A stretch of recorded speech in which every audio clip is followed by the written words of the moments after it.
Okay, guys, we're here live on the Hangout. Sorry, I had to create a new one. Feel free to jump into this. The other one kind of messed up. So jump into this one. I posted a link in that other group. You can join us. I'll start screen sharing now. The competition is coming back live.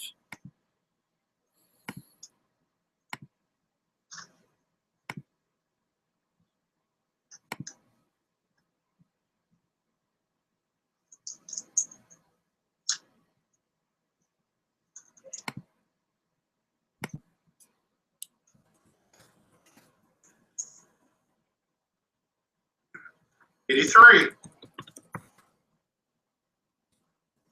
Chris Kringle.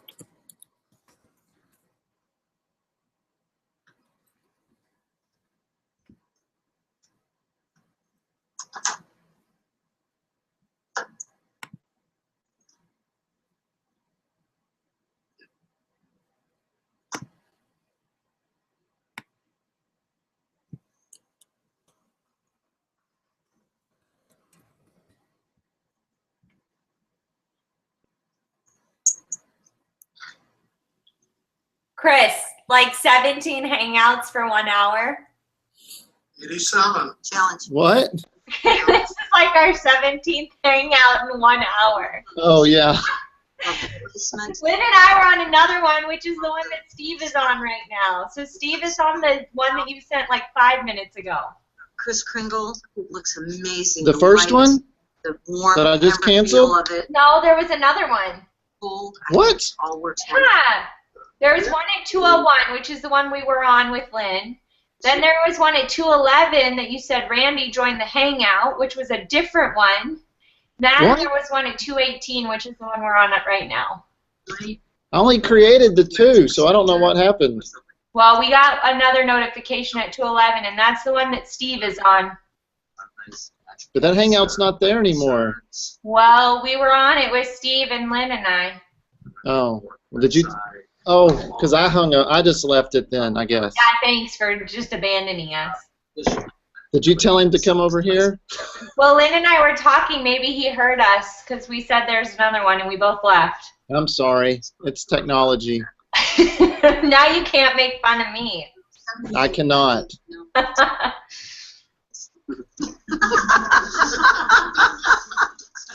Michelle. 84, it's been said. Love that photo, though. And we're just waiting for Sarah. Take your time. Look at it all you want. We're waiting for her to get in her chair, and then she can start her rebuttal. In rebuttal, I think the storytelling is there, as everybody has agreed.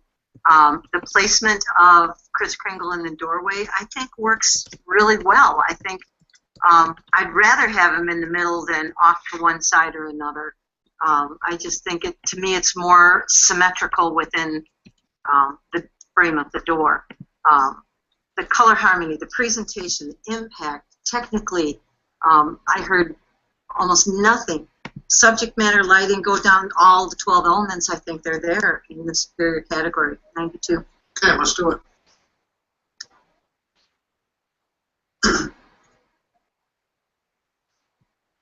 '91. Nice. Gabrielle.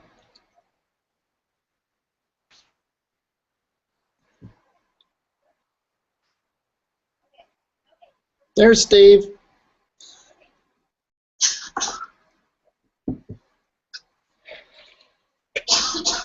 Yeah, I made it in. Finally figured it out. That's my fault. I had to create a new hangout. I goofed. I'm sorry. No problem. It looks pretty good, Chris. 80. With the majority challenge. Since I haven't heard anybody, I'm going to pick Mary. Would you start us off, please? I'd be happy to. I put this at 83 and then right solidly in the merit category. I just enjoy the warm quality of this portrait. I think the maker's done such a nice job of handling the young lady. She has graceful hands, pretty flow of her hair, and did a very nice job with the presentation and bringing it all into one little package. Sarah. 83, I agree. I love the tonality, the color harmony. I like the tip of her head kind of almost looking over her shoulder, and the use of her hair to keep the shoulder from getting too hot. I think it was nicely done. I scored it 79, just below merit. It didn't quite get it there for me. I just didn't feel it had the impact for me, but listen. I was at a 79. I enjoyed the posing, where it just, for me, a big purpose of the quality. I felt like Mary mentioned that the warm quality, I actually felt it very cool, and the corners, that we had 3 corners that were toned down, 1 corner that wasn't. I think the capture's there. I feel like it kind of lost it. 78, I agree with what's been said. Okay, revote, please.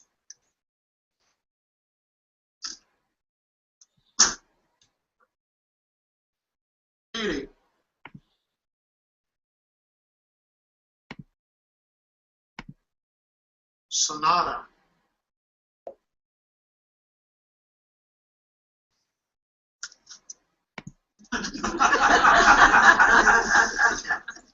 Don't stand up. Enjoying tipping us up. I could wipe. That's not good enough. Wiping. Sorry. Steve, we have a chat window going on the right. I don't know if you're familiar with Google+. If you scroll to the left of your window, you'll see a blue icon on the very top of a toolbar appear. That'll open a chat panel on the right-hand side.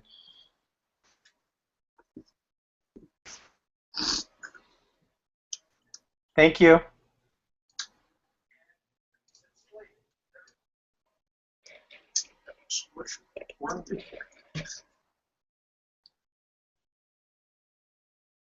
$85. Challenge. I'm at a 90. I'm in the next category. Wow. I just, the impact when I came around, her expression, the pose, the placement. Good. It's 78. I have a lot of concerns with it. I understand it's heavily painted, technique for finishing, and of course the glossy strokes do get in the way of appreciating it. But I don't think the expression is there. I don't think it's goes well with the instrumentalist portrait. The fingers on the other hand are wrapped. There's no delicacy. There's just the pained holding of the instrument. The background spotlight is just rather harsh, and doesn't let me enjoy, I think, the potential that could have been. I'm sorry. Mary. Well, I was at an 85 in the excellent category, so it's obvious that I really enjoyed the portrait. But what kept me from going higher in it was the painterly quality in some aspects of it, the final finish, and in the dress, but then not in the hair. The hair almost looks like just kind of masked off, very abrupt, not in the face, not in the arms. So we have this major painter quality that's not followed through the whole portrait. And I was at a 78 for the same reasons. Maybe I was too harsh. Sarah. I was at an 84. I like her. To me, her hand positions make a lot of sense. She's holding her bow with the lower one. The hand position on that bow is great, and she's just leaning the instrument on those knuckles. So for me, that works. I guess it's that high glare that I'm getting. It makes me struggle to see it to get any higher. Otherwise, I think everything was handled nicely. Daryl. I was at 88. I liked it an awful lot. I think some of the things that have been mentioned about the technique that was used is what makes it pop for me, especially with the bright color red that's on her and on her dress. I love the expression on her face. And, this is full of whimsy and what's life without whimsy? 88. Well, in rebuttal, I guess, we talked a little bit about the expression, which I think her expression really matches just that Spanish flair, which, again, there was some talk about the background, which I think that ties into the background too. Did you want to switch, Kent, Steve, and look at that other image? I see technique in her skin. No, that's okay. I was just trying to push the buttons and see what I could do. See the background and Yeah, if any of y'all want to switch or have questions, we can. That's fine. And it's just something I haven't seen, and I really enjoyed it, and it was a superior category for me. Okay, let's revote. 88. A Mother's Hope.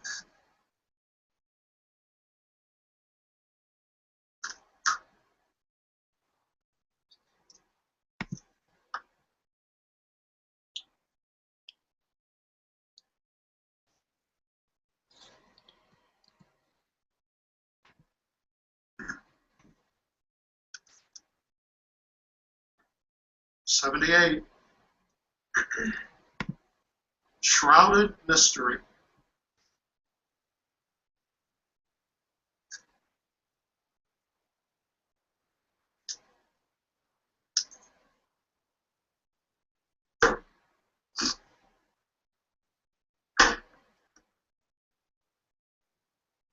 $77. Age of Grace.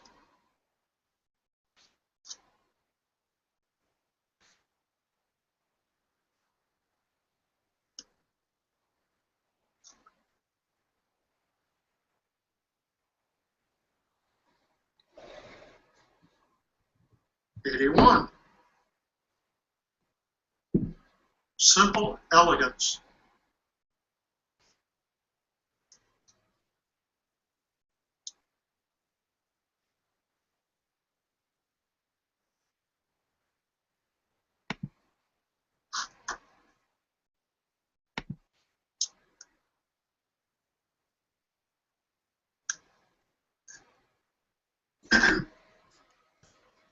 $83.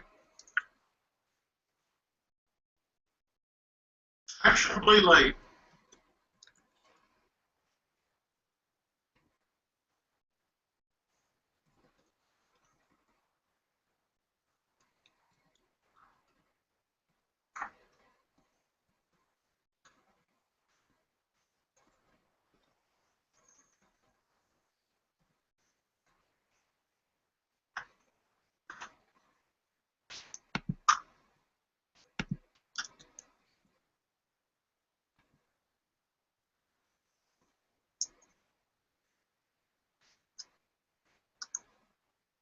$85.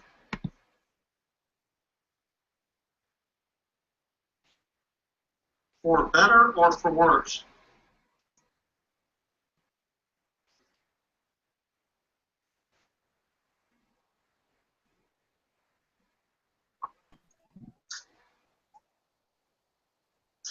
That's Susan. 77. You voted. Hi. Susan, if you'll mute your microphone and open your chat window if you can. I hear some wind and babies. Yeah, because I'm outside. Hold on 1 second. Yeah, lots of that too.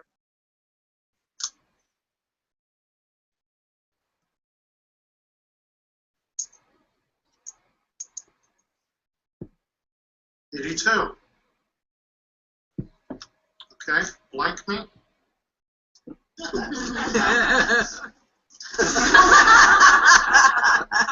And everybody rotate, please. Okay.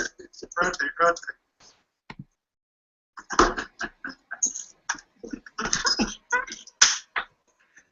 I think it's 89 degrees in this room. All right. Chris, will you jump in the chat window and explain the majority challenge quick?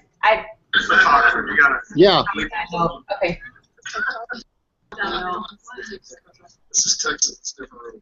Are we ready? We ready? Judges, we still super pumped up. You bet. Okay, next image. Tresses and curls.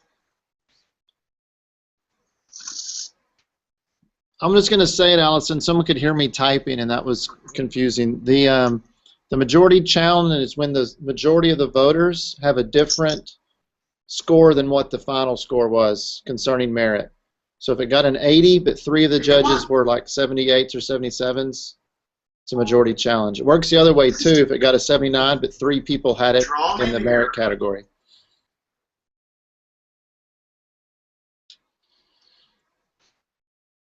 And the average is just true average? There's 6 jurors, and they drop the lowest score, and you take the 5 other scores and average, yes.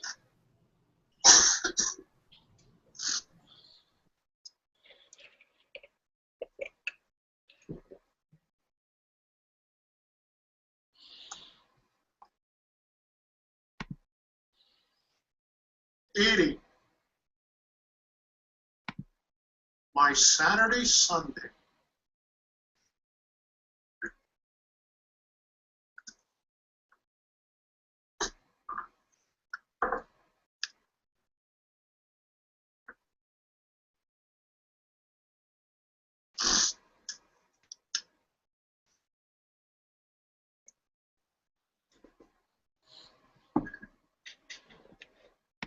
$80. With a majority challenge. So, Challenge. Sarah gets a rebuttal and opening remarks. Go ahead, Sarah. I'm at a 76 with this image. It does have some great qualities. It's cute, it's creative, but the tonality changes in her skin are really bothering me. The heavy black matte, when I don't really see black anywhere in the image, aside from her eyelashes, bothers me. I just don't think it's there for a merit. Yeah. 81 was there for the merit for me. I liked the storytelling. I thought it was a nice, clean portrait. Pretty little gal, cute little title, very simple, nicely done, right there for me. Don. I was at a 78. I enjoy the playfulness of the image, but I felt that the print quality, especially her hand versus her face, was really disturbing. Yeah. 78. 84, I thought it was just a darling illustration. I think it's so cute. I love the red nails going from cherry to the lips, and then those beautiful blue eyes. So it was in the merit for me. Michelle. 78. Rebuttal. Like I said, I do think it has a lot of nice qualities, but the difference in the skin tones really bothers me, and the heaviness of the black matte. I just think with a little bit of finessing, it could be there, but not as it's presented in front of us today. Vote, please.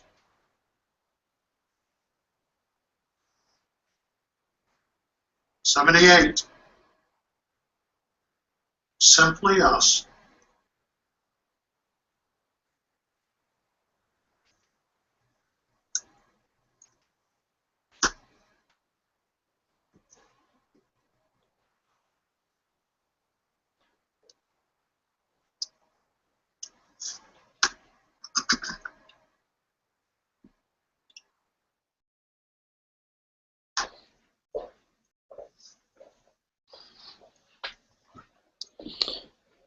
I see that we have some 84.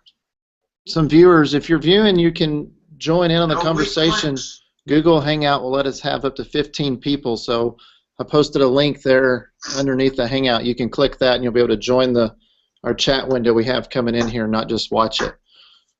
We'd love to have you.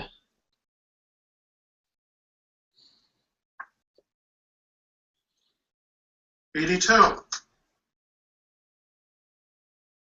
Gingerly.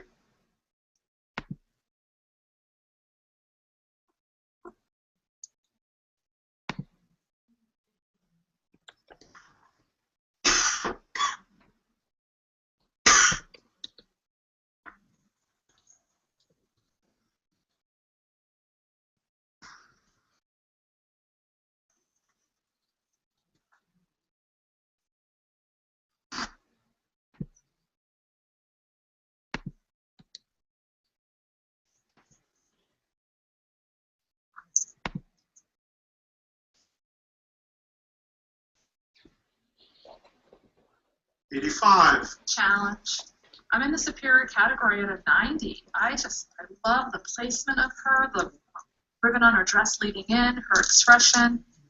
the round and around with her arms around that teddy bear, the little bracelet matches the tones in her hair. I'm an 81. I enjoy it, and I understand the technique. It's an adorable portrait feel. I feel very tightly boxed in this presentation. I don't think this image means anything, to be honest with you, but I'm listening. I was at an 82. Merit category to listen. Michelle. I'm at an 86. I love it. I could go up. I was at an 81. I wanted to be way up there. A couple of things that concerned me are her arm that we see most of is streaky. I thought it was some sort of a shadow or something, but it's due to the technique as you get down towards the bear. And then the hand underneath the ribbons where we see the fingers, it just looks very, very wide and very chunky and not fitting the size girl that she seems to be. And I don't know if that was due to technique or what. Yeah. Well, I'm 85, and I'm thinking I'm a little weak on the score as well. I particularly like the presentation, too, in keeping with what the little gal's got on it, how Baker presented it to us gingerly with a great title. I love the technique here. I think it supports the elements of her, and as far as her arm goes and holding that, I don't find a problem with that myself. I just think that whole storytelling, gingerly title, her expression, beautiful. Good rebuttal for Donna. Donna, rebuttal. You drew really hit on the rebuttal well. Exactly, as far as the pattern of the dress, the framing her for the outside frame presentation works perfectly. Her hands on that bear, I mean, she's holding on to that bear, she's not let go, and that the wind that's going on, it's enough to lift that ribbon up in the grass in the background. I think she's just holding on to the bear. And the elbow, the lines, I think that's her skin. Like you can see like a little dimple in her elbow area. I don't even think that's the technique, but overall, look at her presentation. Look how this is handled, the attention that it just draws you right into her. So I'm at the period at 90. Okay, revote.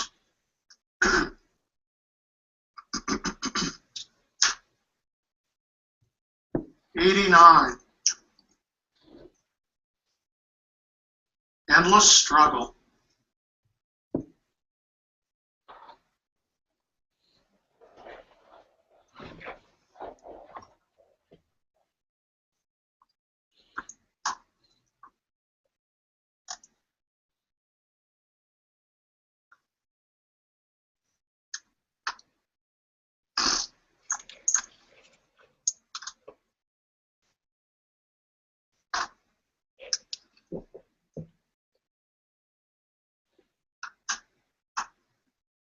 $87. Challenge. I'm in a 91 in the superior category. Wow, this is just so powerful. So the skin tone and the print quality is just wonderful. I love the tone of the muscles, how well it's been lit, and I can see all the muscles all the way up the arms. But the mask of the face is what really has me. I just think it's been handled well. Great separations in the back. I'm very fond of the presentation. Sure. I scored this image an 84, and I think I was low. Sarah. 88, and admittedly timid. 83, I felt like I wanted to see more, a little more room. With the smaller area there, but you can talk me through that. I was at an 88 and right on the border to go into the superior category. I felt like I just wanted to see a little more definition under his eyes. I felt like it was the only thing I should put a little more light. I didn't need to see his eyes per se, but just something a little more there, but it's strong. I was at an 80. I felt like the first major thing for me was I don't feel the struggle. His one arm is well flexed and articulated. The long, straight one doesn't look like it's doing anything. I don't feel any angst in his face. I don't see any veins popping in his forearm. I don't feel that it is what it says it is. And I think it's missing key lighting or rim lighting separated a little bit. I think the print quality is very nice and presentation is very nice. I just don't think it's giving you all it should have. Rebuttal. Okay, well, in rebuttal, I think that's, you know, to me, it really speaks to an endless struggle, because that's exactly what the struggle is. It's the soft, the not pulling the muscles with the really pulling. So he's really pulling on one side, and the other side's not helping. It's struggling with him. It's not really working with him. As far as the quality of eyes, I go up and I can see into his eyeballs. I do see them there. I'm really just enamored with it, and hope that you'll think about coming up to the superior. Okay. Let's see where we end up. 90. Superior. Little Boy Blue.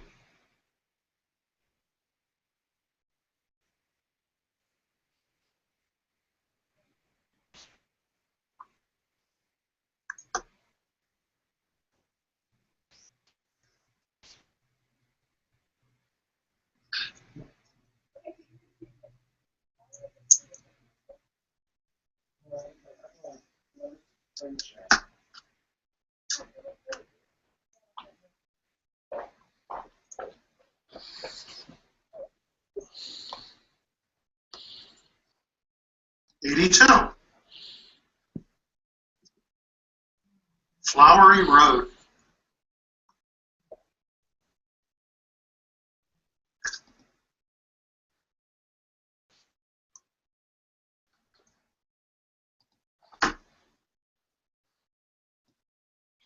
'77.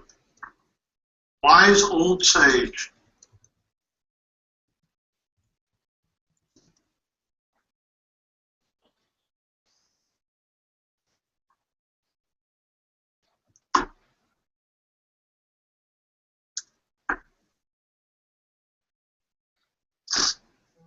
'78. Drum Hard.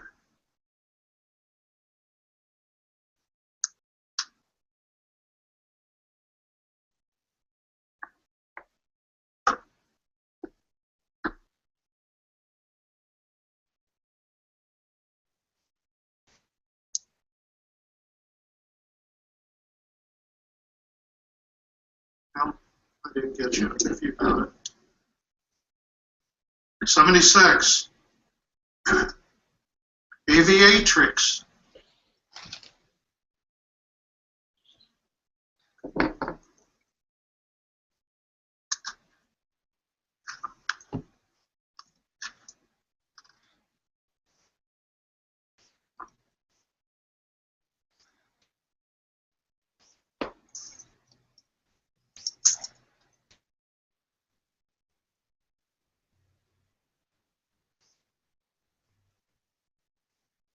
'84. No challenge.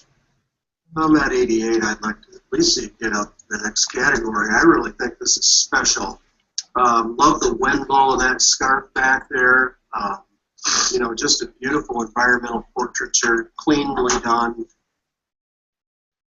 Just nice presentation. Excellent work. Oh, I was at an 80 on this. I really enjoyed the print quality and the light on her. Where I started having concerns was her pose and her just her squareness to the camera, and then the grass area. I just didn't understand how the grass. I'm at 85. I like it a lot right out of the gate, and I'm thinking about it hard for taking it higher, because I think it's an excellently composed piece, beautiful story, well rendered, a main character. It has life, it has action, it has design.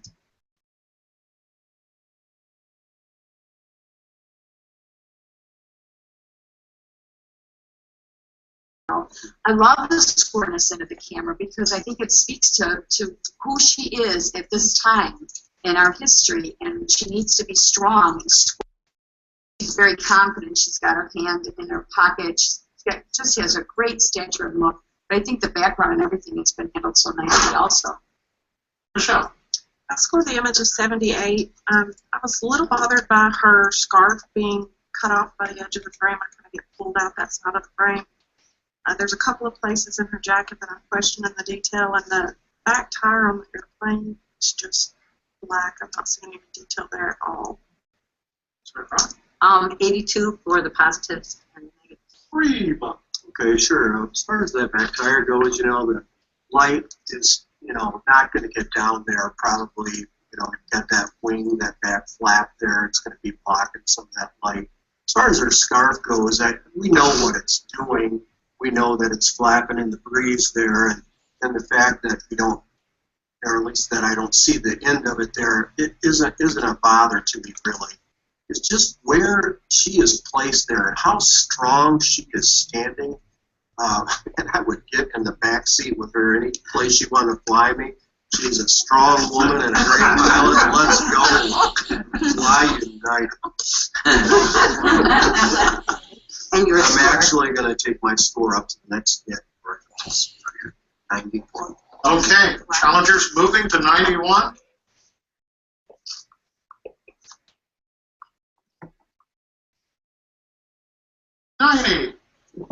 Yay. A man and his wolf, a love bite. A man and his wolf, a love bite.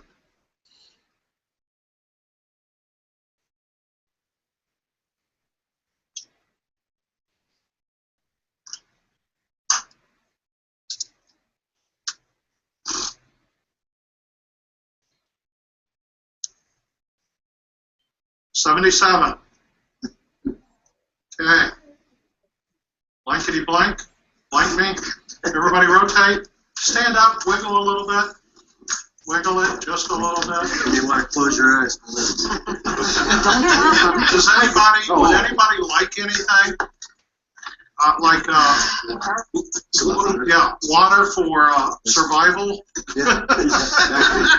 Okay, ladies and gentlemen, we're going to take a 3-minute water break. We'll be back very shortly. Pause for a cause. All right, any questions while we're having a break? How are the judges selected? You mentioned you couldn't judge if you were in your own area. The hosting district can suggest, like if they want a certain speaker that happens to be a judge, they will talk to the IPC committee or the PEC, I'm sorry, Print Exhibition Committee, and they'll say, hey, we want this guy to speak and he's a judge, can he judge? But the PEC has the final say, because they don't want someone judging in the same district 2 years in a row. They need to make sure they have a certain number of qualified jurors for different categories and make sure it's not their home district. So, is there a certain way that the points are weighted, or is this strictly a 1 to 100? How much do you like it? In the chat window, I posted the scale.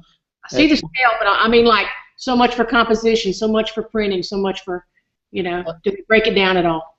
Let me post this link in the chat window. It shows the 12 elements that everything is judged on, and they're kind of all 12 matter, but they're listed in weight, I guess. So impact is the first one, and that's kind of what.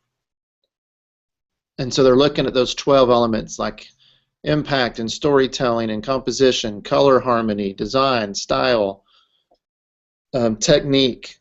All those 12 elements, and they weigh those against this scale.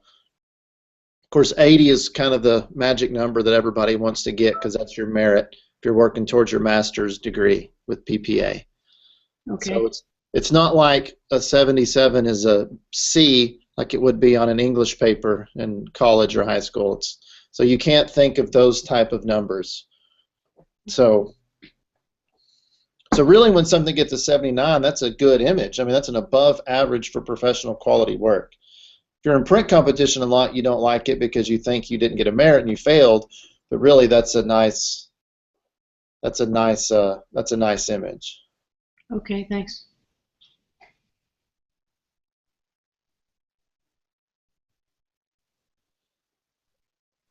So, and Steve said that he opened another window with the live streaming. I can put that in the chat window too. stream.vipc.org.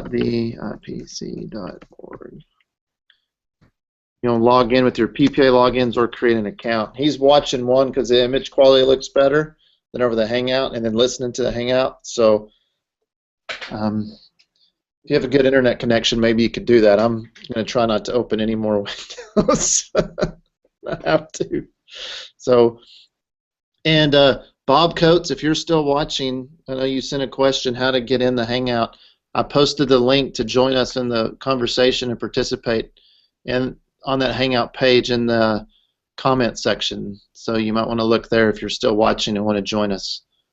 So, or if anybody that's watching and wants to join us, we got a chat window going. We have some good conversation and fun. So, Allison, you have any questions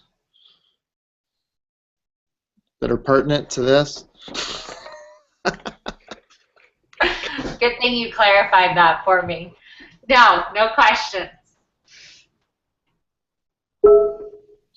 I think feel free to jump in. For me, at least, I don't know about the other folks in the group, but I would,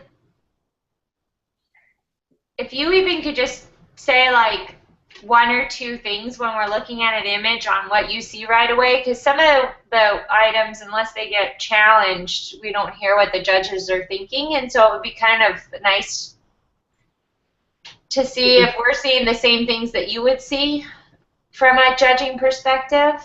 Okay, I'll be happy to do that. If it doesn't bother anybody else, I would love to hear your initial impressions, I guess. Okay, I'm fine. I would also, I'm listening to the judges, and even when they do speak, it's so incredibly subjective. I can't help but wonder how people become successful at this, not knowing who your judges are going to be. And well, you do know who the judges are going to be. That is published before the event, and I recommend you look at what the judges, at least their websites or maybe what they do. If you have a baby photographer that's a judge and that's all they do is baby photography, they're going to be much more critical, and they're going to see things with the baby that they may not see with a senior or a wedding. That being said, they may not know enough about weddings or seniors to have a, I'm not going to say an educated thing, but there may not be something they do enough to know some of the subtleties that someone that does weddings all the time would do. So, but you do know who they are, and to be a judge, it's quite a vigorous process. You have to be a PPA master. You actually have to have 5 merits above your master's, which is 18 print merits. Then you have to go to the class, which is a week-long class, and it's very expensive. So these people that do this want to do this. And then they have to judge at non-qualified events, which mean you don't actually get a PPA merit. It'd be like a state event. So the Louisiana, I'll be judging the Louisiana Print Competition, Lynn, in July, and y'all have yours. And so these judges that are in training will come judge at those events. Then they're reviewed by other jurors that are already approved, and then they have to go before a committee and show their work and be evaluated. So it's a pretty lengthy process. So lots of qualified people to see there. But you're right, it is subjective. Everyone comes from a different viewpoint. So, but I just try to take one little thing if I see an image and say, man, that's a good point. I think that headspace is too tight. Or, now I do see that her arm is a different color. So. Yeah, the photograph with the aviatrix. I kind of agreed with the scarf thing, in that if you could have seen the end of the scarf billowing out, it would have just added an extra touch of grace to the photo. Still a good photo, but it made me kind of feel funny about the crop. What did you think about that? To be honest, when that was going on, I had to go to the other room and come back and get something, so I missed. Yeah. You went to the bathroom, didn't you? Yeah, I missed some of it. Lynn, I agree. I like other images better than that one that scored lower than that particular image. I thought she looked, I don't know, the background didn't seem like it was in tune with how the subject was exposed. But part of that could be the screen share, better quality viewing too. And now they are ready. Can you still hear me? Yeah. Are we back up? I'm muted. Okay. Vision of beauty. They're coming back. I didn't want to talk over them, but we'll just. Okay.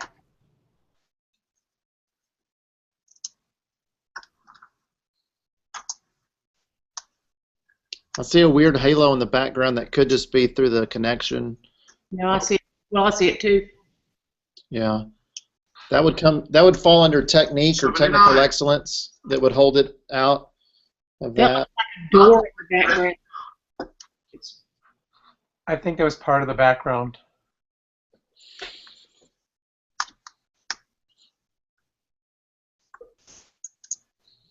Are we going to get a backseat comment on this one?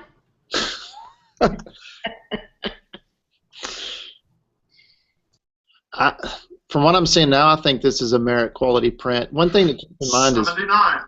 we can't see exactly what the jurors may Monday see morning blues. on that.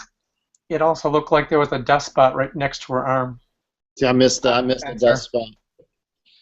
I will say this: technical things tend to hurt an image quite a bit. You know, banding, haloing, chromatic aberration around the edges, 82. clone tracks, dust spots. Challenge.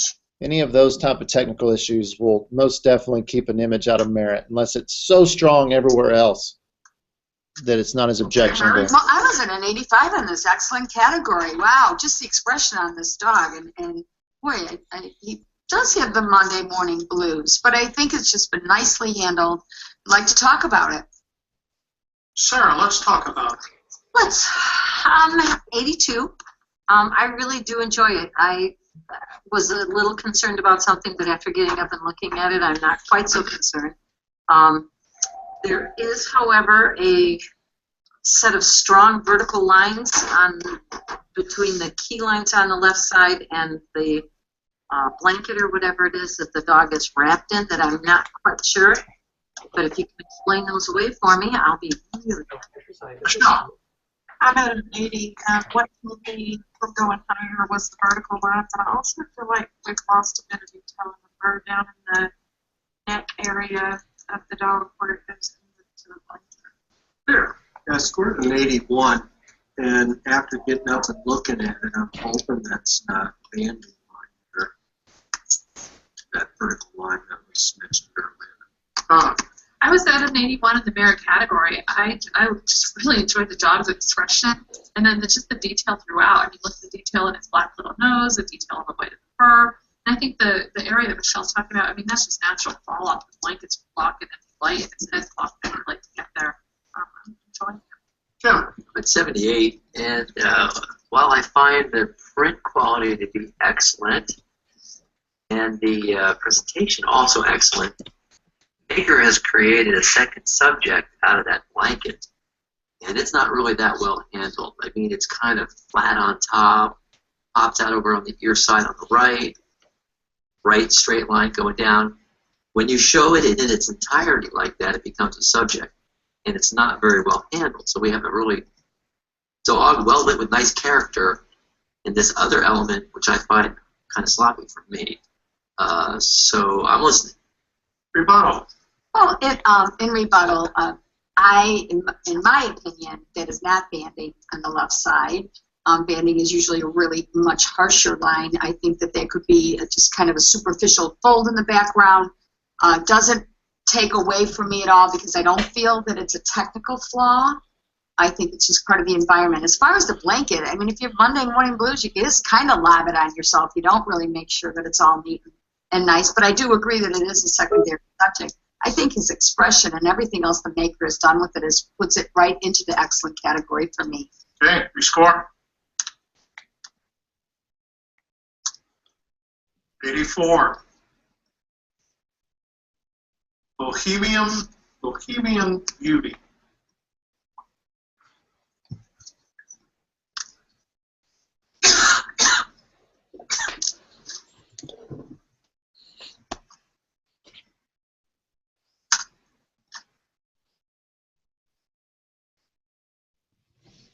Looks really soft from what I'm seeing. I do like the double matte on it. color tone's nice. The lighting on the face is beautiful, and the dress.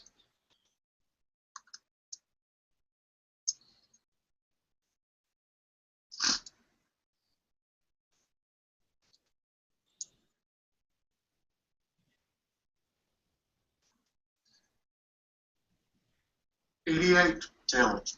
Yes, Daryl. I'm exceptional at 97, and if I can get my heartbeat to stop a little bit, I might even be able to talk about it. It's obviously not I soft. just think this is an exception in every single possible way. Just captivated by that face, that expression. Oh, it's just wonderful.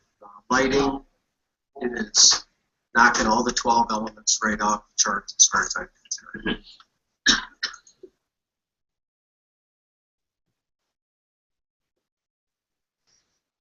Astana. I was at an 87, and there's so much I also enjoyed about this. I think the presentation is beautiful, her expression, the pose. For me, bringing it into the next category above that, the concerns were certainly just the skin tone quality. I feel like, her face versus her arms, this kind of bluish cast to it that I didn't understand why. But it's certainly well done. I'm at an 80. I like it enough. I think it's a creative approach. It's nice presentation, nice balance. I think it misses it completely in the area of color balance. Even if you're deciding it There's to be, Bob. Hey kids, how you doing? Good. Is, This is Bob Coates. He's an IPC juror too. I think Steve, aren't you one as well? half an arm, forearm, going to. Yes, I am. So Randy Peterson's also bopping in and out with me from the room. Okay. But we're both sort of here. Ruler, and if she's holding anything of any significance, it should separate a little bit from the background. So I think we have too many zones of contrast between her flash, the white garment, and the background. So I'm listening. Mary. I was at an 88, so I obviously really enjoyed the image. I think it has great impact. It's nicely done. But what's kept me from going above it is just some little bit of repetitive pattern in the background, and also just at the top of her flowers on our left side, there was like a white something coming out that I can't really rationalize what it is. Sure. 87 for the positives and for the negatives. Sure. 83, it's been said. And our challenger's taking a look at the image up close again, and as soon as he's back in his chair, he will start his rebuttal. So that tells me these are physical prints they're seeing. If he got out of his chair to look at it. Biggest So thing that Yeah, I was just wondering if there was going to be a difference there. I can see where that would be different in print. arms, face, seems to be a contrast between coolness and whatnot. To me, that plays with. Lynn's asking if the judges are seeing the photos now for the first time, or do they have an extended period of time? Nope, it's the first time and go. Absolutely. Thank you. Sure. That background is so moody. And Bob, just so you know, I know you're on the that Arcanum as well. tonality and Allison, Lynn, and Susan are all in my what's going cohort. on in that background. Oh, cool, kids. If I look at the title, Bohemian Beauty, I think. Are you PPA members also? Okay, let's rescore. Yes. I think Susan is. She was outside with the kids, so her mic is. We don't want her mic on. It was really windy. Gotcha. Looks like Lynn is too. Cool. Keeper of the night. Are you in the competition? I am. Oh, we have to change that. In my I'm in North opinion, Central, so working and playing in print competition is probably one of the strongest things you can do to become a better photographer. Made me the photographer I am today, big time. And everybody that I've watched who's embraced it and gotten into it, I've watched their work just skyrocket in a very short period of time. Within, year and a half, 2 years, it's like they're totally different photographers, and the other people who say, well, I'm not ready yet, are usually still not ready. Thanks. When Sure. are you ever really ready? You just have to jump in. That's right. Yeah. Getting in is so important. You Well- don't get in to win awards and to get merits. You go in to learn better photography, and the awards and the merits and stuff come as a natural byproduct of that. Yeah. And it's easier now to get in and I think start off with more success than it was before because there's so much training and online help and mentorship and there's so many resources for this now. I'm in the Superior, so I must be way off, so I need you guys to help me. But boy, I love the quality of this. I love the beautiful portrait quality of this young lady, and then the painterly art quality of the church in the background and the cross. I feel like we Anybody needs me, just shout. I'm still I'm doing production as I watch out of the corner of my eye here. I want to talk about it. I was in Yeah. I love her. I love the cross. I feel that there's a proportion issue with the mountains in the background versus her. The brightness of the whites in the windows and the doorway in the church, I think if that had been brought down, it wouldn't have, it keeps drawing me back there. And then the moon or a North Star, whatever is supposed to be the bright speck on our far right, keeps pulling me away too. So I'm not able to stay and enjoy her as much as I would like to. Michelle. I scored the image of 79, and I agree with a lot of what Sarah said. Also, the technique used on what I'm assuming is the snow makes the snow feel very choppy rather than smooth and soft. I'm spot on about that. Yeah, 82. I thought it was a very compelling image. I love the clean presentation, but there was just so much going on. Agree with what's been said about the windows and the mountains and backgrounds.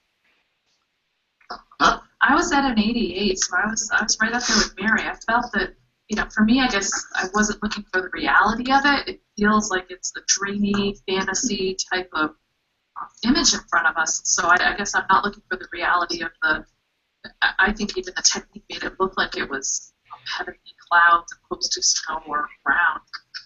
But wow, I thought the technique, the light on her, the placement, the composition, the presentation, it's all there. Tim. I was at just an 81, and my main problem was, where is that light coming from that's on her, creating the over brightness of the snow in front of her? Naturally, as we view an image, it's broken by the vertical cross line, but the lighting is the thing that gave the greatest concern. And then if you're going to have it be that bright and light in that area, unless that cross was a fresh plant, why is there that dark black dirt around the base of it? If it was snow that had fallen on it. It just really wasn't a clear enough picture for me, so I'm comfortable. Okay, rebuttal, Mary. Oh, well, I'm not really sure that there's much I can say in rebuttal because I think that we're looking at it in a different way, and I'm looking at it more unrealistically and more heavenly and dreamy, as Donna stated, and some of you wanted to be more photographically correct. So the mountain range, of course, is going to be out in the direction of light. Could be, sunsetting in the west as the moon is rising in the east. I mean, we're not sure of exactly. I just really enjoyed the image. Might have been overzealous in the 92, but I'm going to drop my score to an 89. Still would like to see it in the excellent category. Okay, challengers moving to 89. So you'll see judges do that when they challenge. They'll give their case, and then the rest of the panel will get to give their case and justify their score. And so what she did is she was in the superior category, and the judges pointed out some things that was hard for her to, I guess, rebut. But she still believed in the image, so she lowered her score to 89, which was the top end of the next category, which still means she believed in it, but not as strongly as she once did because they pointed out stuff to her. 79. So. That's a majority challenge, but now you have a rebuttal, so go.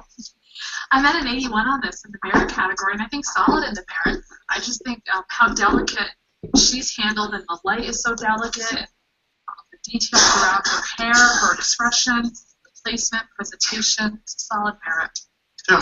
I'm at an 80, and just for the good basic lighting that exists there, gotta listen to. I'm at an 82. I'm right there for the. It's definitely a merit for me. The maker's just done such a nice job with it, handled it well. Very flattering to this young subject. Nicely lit, good presentation, good solid merit. 77. I guess it just doesn't hit me quite that way. I'm bothered by her dropping off into such blackness. I get some detail in the lit side of her clothing, but it doesn't even go all the way down to the borderline. So for me, it fell short. Michelle. 78 for those same reasons. Yeah.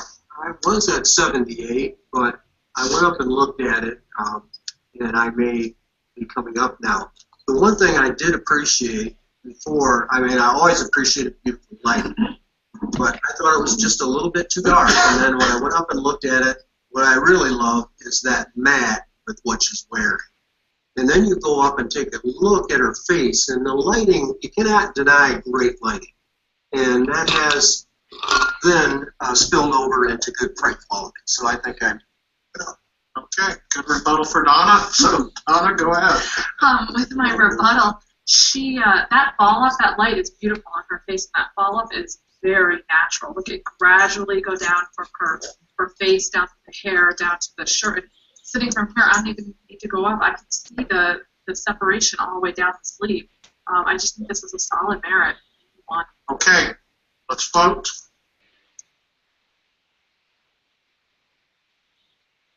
One big difference in like this and a digital is in the print you can actually go up and get close to it. Thoughts. You can do that in the monitor too, but they can't zoom in on the monitor or anything. There's no enlargement or anything like that. So sometimes digital versus print does make a difference in how it's viewed by a judge.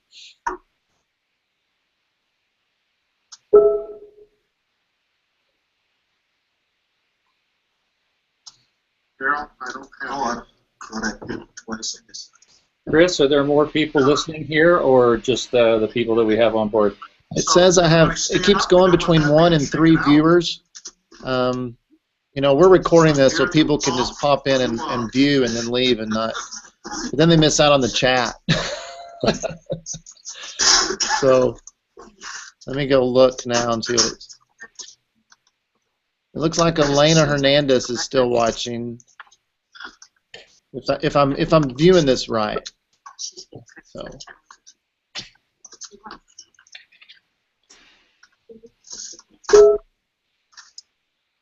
And I don't know how to tell who's come in and who's watching, who hasn't. Job in the back, by the way. Is my backside ready? Stephanie's in now.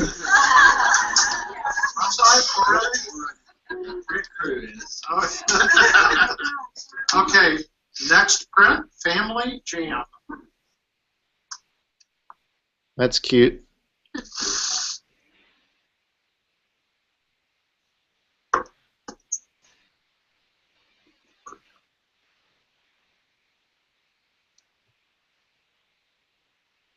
Yeah, hard to watch on a phone.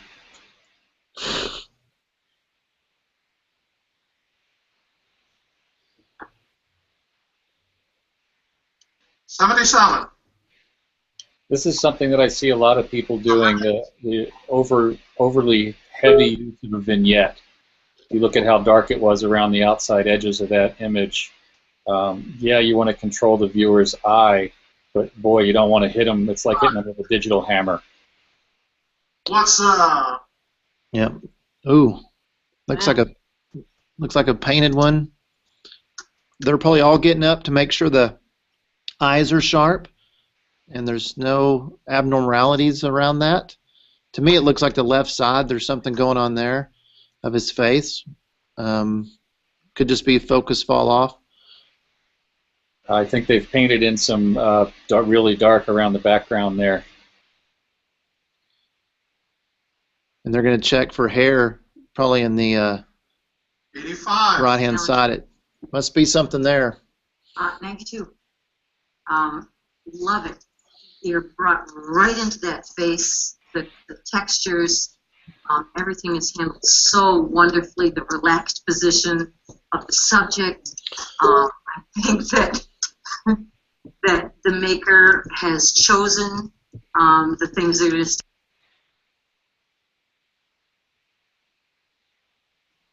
Well handled. Scored an 80 just there for the merit.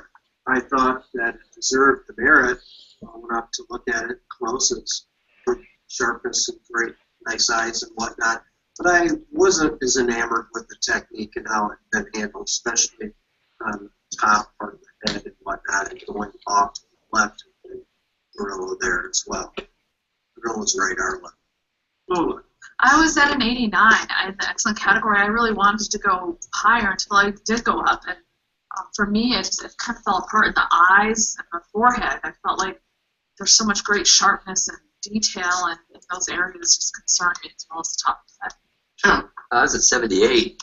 Right from the beginning, I felt it was disconnected from reality. And our technique may be good for most. I feel like the mushiness around all the upper edges to me is a severe distraction compared to a very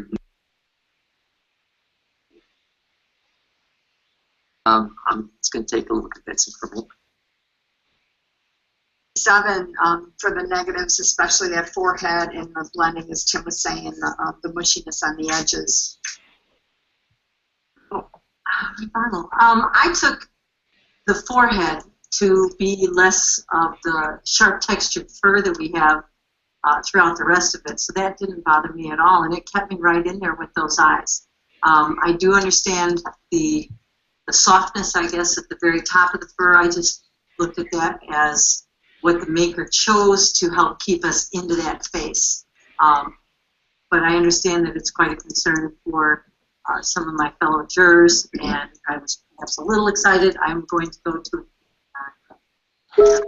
Challenger's going to 89. Your vote? So Susan asked how 85. sometimes there's a score and no discussion, and other times there's a score and they Before talk the about daggers it. fall. Susan, each judge, there's 6 judges, and they take the top 5. The lowest score is dropped. Then those are averaged. Each judge is given a score upon one of these categories I posted in the chat. If it gets a score in the same category that you as a judge scored it, there's no need to have a discussion because the panel is in agreement. The only time you're going to have a challenge or discussion typically is when one or more members of the panel are in disagreement with the average score. And then they will call out challenge. They either thought the score was higher than it should be or it was lower than it needs to be. And then they will give their points on why, and everyone will speak, and then they'll vote again. 89. Challenge. There's one more reason for a challenge, too. It's the juror being opposite. That lighting. The majority of the panel being opposite. Oh, I'll let the challenge go. The boldness and the, Yes, we've had a few of those. looking off of the place to the right side. Wow. I'm at 84. I do like the lighting and the pose a great deal. I think the environment is good, but not adding much to our subject of the story. And also, I think it's just a little bit tight headroom, and when you take a white matted image, when something's that tight, it becomes a little bit difficult to stay in it. I was at an 88, so high excellent, but the tightness also bothered me in the brightness of that. I was at an 89 for those reasons, but the more I sit here and look at it and think about it, to me that just adds to the tension of Before the Daggers Fall. So I'm definitely reconsidering. Michelle? 86. 88 for all the positives. Well, in rebuttal, I mean, I don't think you could. Like I said, I don't think there's much more I could ask for this. I love the crop because it gives that tight uncomfortableness that plays into the story.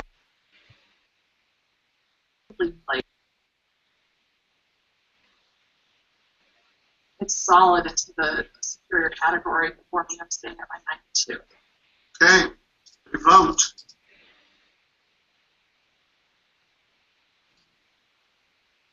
91. Letters from Julia.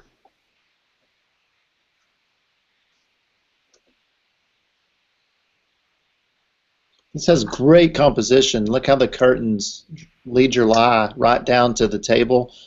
The arch of the chair, I think, brings you back to his hand, and you follow his eyes reading the letter and keeps you in there. Very powerful, in my opinion. 81. Pretentiously entitled.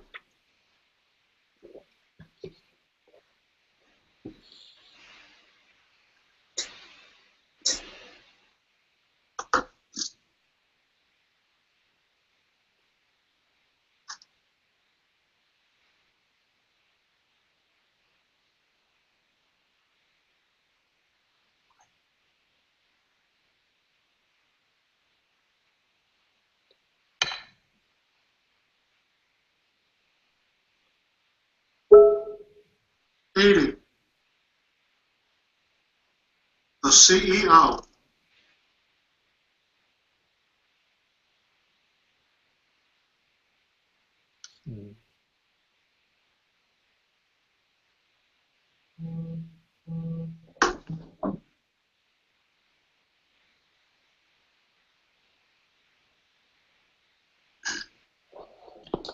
Excuse me. 81.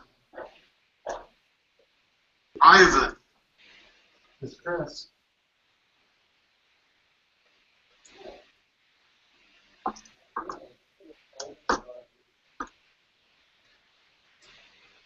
I've seen this image, and I can tell you as a print, it is stellar compared to what we're seeing on the screen, just as to give you an idea. It is probably one of the most beautiful black and whites done. Defiance.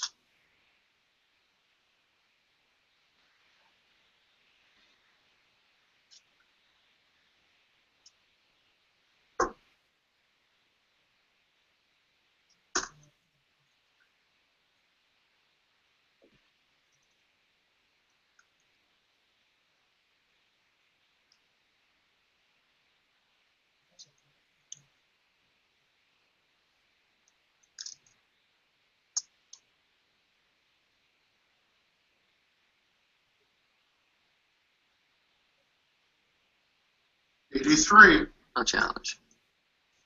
I'm at an 85, and on a close examination, it holds up really well, almost to a superhero illustration style. And I think it does a couple things. It flatters the subject. It has additional extra elements, the art that's around his figure in the background that really are extremely interesting and bring a lot of impact into the final portrait. I think his expression is about as big as you could get. It's powerful. It's the brightest element in the compositional space. Love the fall off into the lower body, which is less important. I think it's highly impactful, excellent print quality. It's creative, and I think it belongs in at least that category. Sure. I was at an 83, and I agree with the positive comments. Sure. I was at an 80. I enjoy the lighting. It has a lot of really nice qualities, but to take it in the next category, I guess I was more distracted by all of the elements going on around him and between his arms. It didn't add to the story for me. It took away. Sure. I was at 83. I really feel he should be in the next category. What kept me back too was some of those elements that were more of a distraction. Lynn, this is a rare case. You said you think it'd be more powerful without the stuff around the edges. Bob, you may correct me, but I think we judged this at Texas last summer. Yes, we did. And I think those edges, he's coming like he's breaking through like a window pane, and it's not showing up on the monitor as well. This is very rarely do I remember the image and know it, but this time I do. And I think that's what those squiggly lines are, is he's coming through some type of glass or structure. Thank you for your comments. The more I'm liking it, that's a good indication of fine art to me.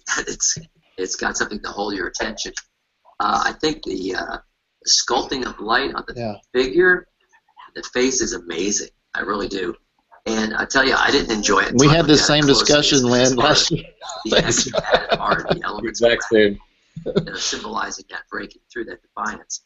To me, they do add a lot, and they bring us into an artistic rendering of this character and his defiance. I think it's more powerful than I originally thought. As I look at it, going up. I'm going to take my score up to 90. My opinion. Okay, so Challenger's going from 85 to 90. Rescore. I agree, Lynn. The lighting is beautiful, and it almost has a graphic novel look. If I remember seeing it in person, the technique on it or a graphite kind of pencil drawing feel. 89. So. Challenge. Okay. I went to the 90. I really think you need to go up and just really enjoy the technique and the effect that it has in the story. And just let's talk about the quality of the black and white, his expression, the detail. This is a lot of creativity. Tim, anything new? Oh, I can add more? Oh, sorry. Okay. That's right. We got a new challenge going on.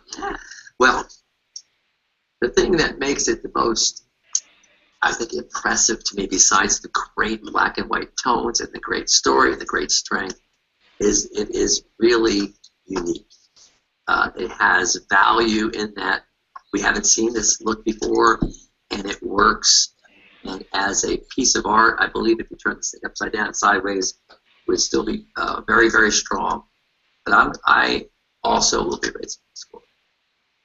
Mary? I'm right there at a 90. I agree with all the positives. I think even what also gives it strength is that the maker put it dead straight right in the middle of the presentation, which is a very powerful statement. Sarah? I'd come up to the next category at 2 and 85. I guess I'm still struggling with it. I understand the breaking through. Parts of him, it looks like he's disintegrating or coming through something, and parts of him don't. So it just doesn't seem to carry through as much for me as it does for others. I went to 88. Well, in rebuttal, And before I say that, you might be asking for a lot more than 90. Okay? Remember, 90 is the bottom barrel of that superior category, and I think Donna's going to ask for more. you know, the 4 or 5 times I've gone up to look at this, I mean, it's so layered that I want to touch it. Like, I want to swear that it's almost coming off the paper. The quality of the light, we haven't talked about that at all. I mean, the quality of the light on his body, his face, the 3D aspect of it, and it's not real. Like, I'm not, you know, there's parts of it that he has broke through, and there's part that he hasn't, and that, I think that's the great part of the technique and the effect it's done. That we just, it's amazing. It's amazing to me, and I am going to raise my score, and I'm going to go to the highest superior at 94. Okay, she's going from 90 to 94.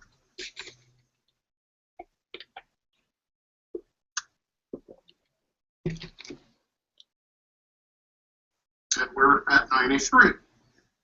Good challenge. Okay. Next image, center stage.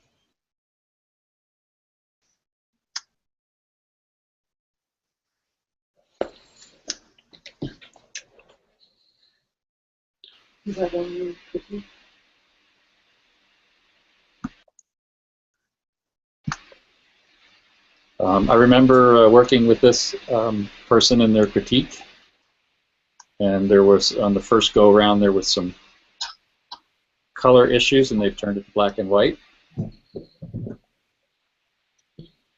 And there was an issue on the back, too, where the lighting was off on both, and it's been fixed also.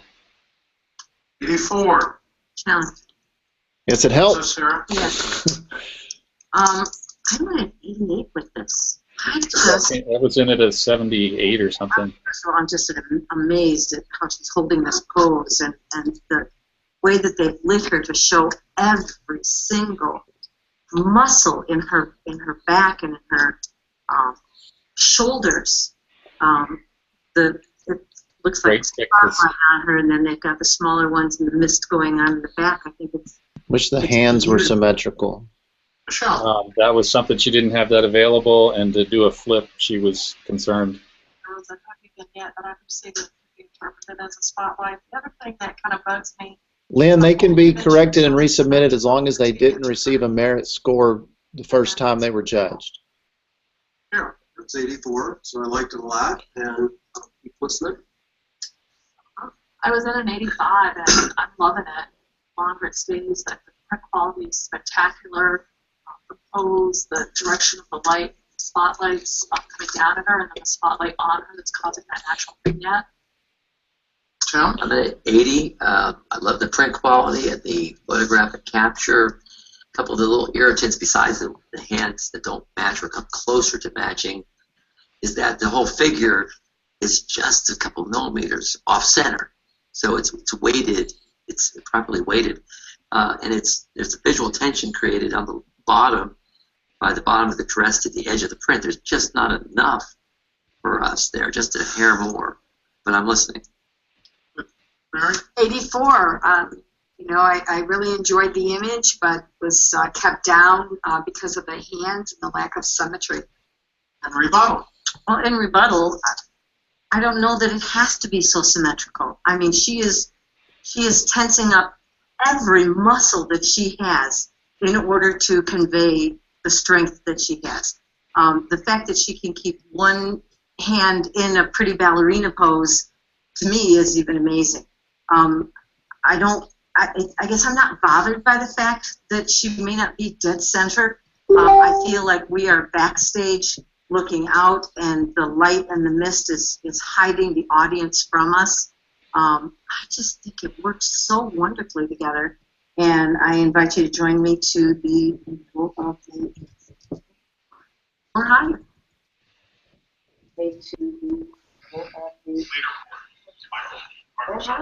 Yeah, I challenge this at. Linda, will you? I'll do it for you. I'm going to mute your microphone. Rotate, please.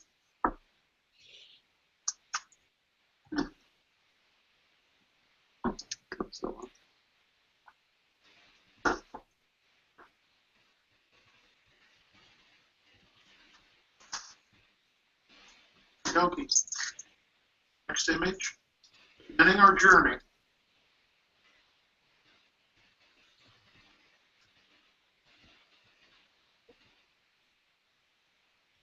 Linda, you just joined us. I don't know if you're familiar with Hangouts. If you go to the left-hand side 76. Of your window, you'll see a toolbar pop up. The blue one is the chat, and it'll open a chat window, and so you can follow along with some questions. And I'll probably answer the questions verbally, so people watching that aren't in the room can know kind of what the question was. We have a few people watching that aren't in the room participating. Okay, there was a question about photos being corrected and resubmitted. Images can be changed. If it receives a score that gets a merit or better, then if you move it on to IPC, then it automatically gets a merit when it's in the next competition. But it has to be sent on exactly as it was judged here. If you decide you're going to try and go for a lone image, or to make it even better, then if you make changes, then it starts all over again at IPC. But depending upon what your goals are, sometimes it's okay to break that seal. 82. Challenge. 85. First impression of this is all positive, sweet expression, well composed, well lit, just the nicest little bit of sunshine hit the cheeks and the jaw and the chin, and then very controlled backlight, hair light. gives the illusion of whether it is or not of being extremely natural environment. Little girl couldn't be more at ease, I don't think, than she is here. And I think it's a lovely print quality and presentation. Eric. Well, 86, I so agree with all of the positives. I just think the sweetness of her little expression in her hand and the fact that something's drawing her attention, but she's not overzealous about it. It's just so perfect. Made a beautiful, beautiful profile of this baby, and those are sometimes hard to. 77, in love face. Lighting across the face and everything is great. My concerns are, feels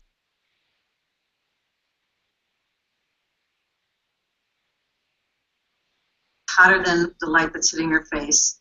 The top of her hair by the bow, it seems very mushed together, whether it's a technique or going from the bow on the back of the dress down to that corner, there is a dark line, like a dark green line going on it, and it just doesn't seem like it should be there. Good shot.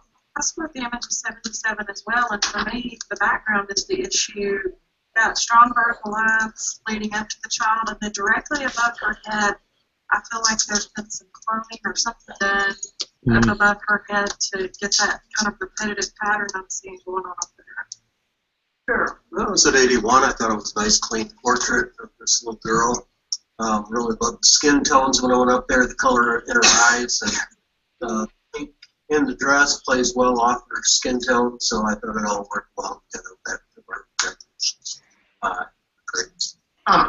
I was at an 81. It was a solid merit for me. I guess the brightness on the bow area was part of my concern, and then I just felt like the width of her, like the dress, it just, the clothing was a little bothersome. Yeah, thank you for the comments. Well, I can give you lots of points for the negatives pointed out. There is still the big picture. That face, the quality of light on that face, and the hair, the way it's rendered, is precious and priceless. And I just can't find fault in the background treatment at all, or the presentation. So I'm going to be just asking you to consider a couple points north. I'm going to go to 86 on this. Okay, so you're going from 85 to 86? Mm-hmm. Okay, revote.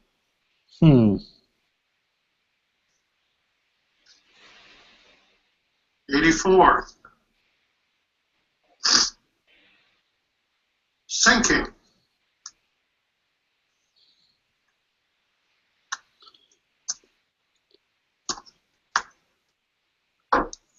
You can hear them getting up to look at it. You could hear chairs moving, and if you listen, you can just hear the rustle. They probably want to make sure this is sharp. It looks like it may be printed on a watercolor paper. It looks graphite to me. So, they're probably checking sharpness and the technique. They may be looking for clone tracks or technical things like that. I would expect this to be a merit print. My first gut would have been about 84, and then I'd probably look at it and see if I could move it up from there. Seems to be a bit of repetition, though, Chris. On the left, there is. And the right. Oop. But apparently not enough to bother anybody. I picked where was it? Here, I get a category initially. And this thing is, to me, is as delicious as it gets. I mean, it is. The light quality is incredible on the face. It's very nice. Expression. That's exquisite. Off the charts. And the lips. Look at the highlight on those lips and those eyes. Yeah. It's underwater, or it's something emotional, or it's dreamlike. This face is so well rendered. The sculpted light in the face, and yet the softness of all that hair just as it comes away from her. It's a home run for me. And man, I wish I could something like this. I'm going to certainly be raising my score, as I said. After you hear everybody Don't say you're going to raise till you hear everybody else.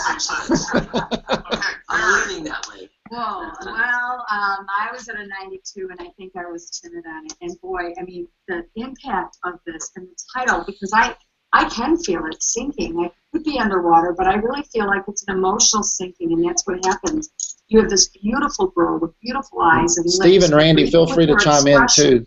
She's almost expressionless because she's thinking into this grayness that's overwhelming her and just surrounding her so beautifully. Love it. Sarah. 83. I really do. I love her eyes. I love her expression. There is a lot of things to love about it. I guess one of the things that kept me out was like around down her by her jawline. It just looks dirty. She's got a big dark mark up on our left side between her eyes and her hair that I wanted to attribute to shadow, but it just stopped so abruptly at the top and at the bottom that it just doesn't feel like it would naturally be there. Please convince me, because I would love to come up. Michelle. I scored this image in 88, and I'll address the issue of her temple area. For me, this has a very graphite sketch portrait kind of feel, and that area, when you're drawing it in, it has a shadow there, and if you don't give that shadow, the forehead begins to feel flat. So you have to have that shadow to keep the dimension to the face, but I just love this. So, it was at 87, the only thing that kept me from going up the category was just to kind of flat, you know, with the impression, and that might be part of the storytelling that I'm missing. I was at an 84 on this. It certainly has a lot of impact on her. Really, storytelling. There's just brush technique that kind of bothered me, especially on the left-hand side of the print. On the way outside of her hairline, there's like even a circle. Like I can, all the way from here, I just can see this long stroke that starts at the top of her head and goes down, and there's a circle in the middle of it. It's just really distracting for me. Hey, rebuttal, Tim. Thank you, judges, for all the concerns and all the positive support, because this image, to me, is really, really right everywhere. Compositionally, as far as the way it sits in that pocket, diagonally, gorgeous.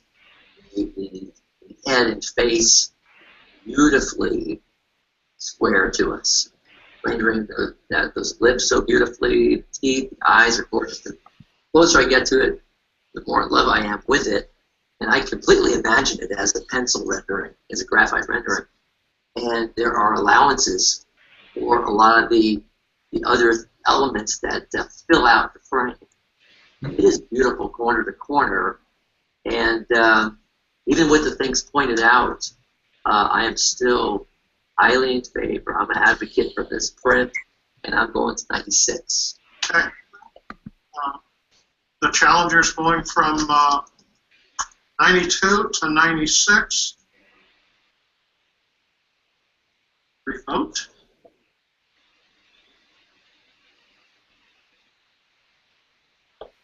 '95. Excellent job. Susan, you asked if those that submit for competition have our work critiqued. I know Steve entered a comment too. For those of you who might be listening, yes, there's a couple options. For one, you can have a mentor that you can send them to, private mentor that can help you. You can also order a critique if you enter a district or the IPC level. You can order a critique, and regardless of its result, it will be critiqued, and that's video recorded. I'm at, and if you go to Imaging USA, they have mentor booths, which I believe are 15 minutes one-on-one with a juror, and you can bring up to 4 images, I think. So 2 images, Bob? 20 minutes. 20 minutes. 20 minutes. So, and there's some Facebook groups for this that have some people. Facebook groups, I'm just cautious because you really want to know who you're getting your advice from. You know, a kid photographing there. True enough. Hey, Doc. I think it's done with great sensitivity and great beauty, and just for the. We have a chat window going for Doc and Linda. Yeah. Hey, Chris, I can't seem to chat, and I don't know why, so I'm just going to be quiet. just the blending. If you go to the left side of your window, Yeah. you should, of your Google Hangout window, you should see a toolbar will kind of magically appear when you scroll over to the left. Right. I've tried Q&A, but there's no place for me to type a question. It's not Q&A. It's the blue icon at the very top. It kind of looks green similar. icon. That's screen share. No, it's above screen share. Called I group don't chat. have anything above there. It's called group chat. Oh, you know what? This is probably settings related. I had to get help to even get into this, so I'm going to have to go back to Google Help. All right. At the very top above the share, it says chat. Not on my screen though. Ah. I think they turned it off altogether. You can go to the bottom where you see the 3 little dots and explore other apps and see if maybe that just got left out of your preferences. Okay. The placement, the pose. Or if you have a question, you can always just chime in and ask. As far as the print quality goes, I think it is quite good. Presentation, as simple as it is also spot on. For me, the graphic. Susan, no, my image has already been. It has already been judged. Really gives it a lot I entered of one power. portrait image. It scored an 81. It was judged in the morning session. And then I have some illustratives, which are landscapes, and they will set up a. There'll be a whole other category where they'll all be together. So that may be tomorrow. The client doesn't want. Are you going to hold this tomorrow too? No, I've got clients tomorrow. Okay. You know, I might be able to pop in every once in a while during a break, but right now I don't plan on holding this. Again, challengers going 83 to 85. It was the one with the gold dress, Susan. With the doors where they kept talking about it? No. No. No. Okay. It was in the morning session. Oh, I know. Oh, I love that one. And she was looking off to the left. Yes. Okay, that was beautiful. And I entered an album of architectural images. That it scored a 92. Wonderful. So should have had the highest score of the day. Yeah, that's a pretty good. Yeah, anything above 80s we'll take. Even the 77s and 78s we'll take because we learned something from them. Yeah, I've got one that's in ins and outs already. I missed it. Oh, well, we'll be cheering for you, Doc. Yeah, thanks. Is it in which room is it in? It was in room 1. Okay. I got the text message that told me it was going in. I did not get a text message that said it didn't, but it had been judged. But that's pretty much what I expect is random as to whether I'll get them or not. 81. Okay. Blank. Judges. Move. Wiggle. Shake. Shake that. Stay at the top of your game. Energize. Just put the little bunny teeth on top. Yes. No. I don't know. Let's bring back one more. Yeah, I knew it was Scott. I also entered 4 artist images, which that's where you were judged on the image and really how well it's been put together to create a new image or to change the image. We just really haven't. So those will probably be judged tomorrow as well. I think what you're telling me without telling me is you need a break and you'll come back. Great. Okay. So, ladies and gentlemen, we're going to save that challenge. Okay. Now let's get through that. You're right. Let's get through the challenge. So, Hard to say, Lynn, if that's a composite or not. It doesn't appear to be one to me. They can be composites. You don't have to disclose that. Sometimes in the artist category, if you do a composite, you will show the different pieces because you're judged on how well you put them together. But in this, you don't show any before images.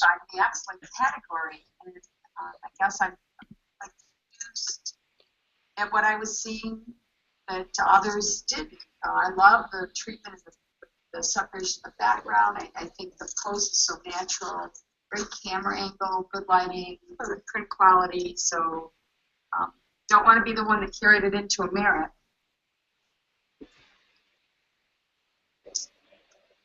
Sure. I scored it a 77. A few things concerned me. The texture in the background is so strong, it was distracting from him. It almost made everything feel like there's too much contrast in it, and took away from what I feel should be a mood of calm and relaxed and, you know, sipping scotch or whatever. There's also on his hand that's on his knee,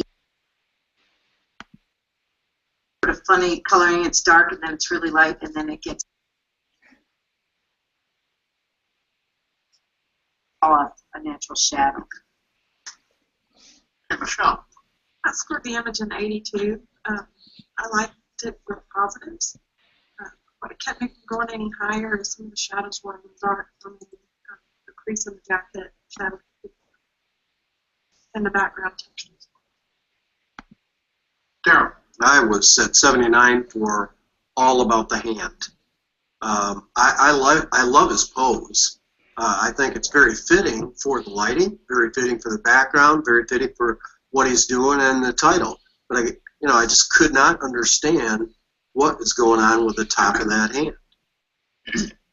I was at an 83, and I'm kind of with Mary, and I kind of went back and forth about bringing it to the next category. I feel like that texture in the background just gives it kind of a richness to it, and a modern tone with his suit, and it's like classic with a modernness to it. And I think there's some hair on his hand. I think that's giving us the darkness, so that's how I explained that. But really enjoy the lighting, his expression, pose. I guess they're talking about this white line on the edge of the hand, maybe? I like pose right there. In the presentation. However, the hand was the first thing I saw down the on the lower leg. It definitely feels like the whole thing has got over processed, and that's kind of what happens. Especially the background, way too broken and busy for me. Lighting is a little too broad, and for a bald head and everything, it could have been better. So, rebuttal, Mary. Well, in rebuttal, thank you. I appreciate your comments, both negative and positive. I think that the background is a matter of taste. I feel like it's very powerful, and it goes so well with the pose and the fact that he is holding the single mouth, very, very strong man. And I think that that's the issue that we're running into the hand. We've got some hair on there and then a little bit of pressure on there, because what you're seeing is something that's it's not ordinary. But I'm okay at excellent, 85, and I'm hoping you'll consider moving up. Okay, let's rescore.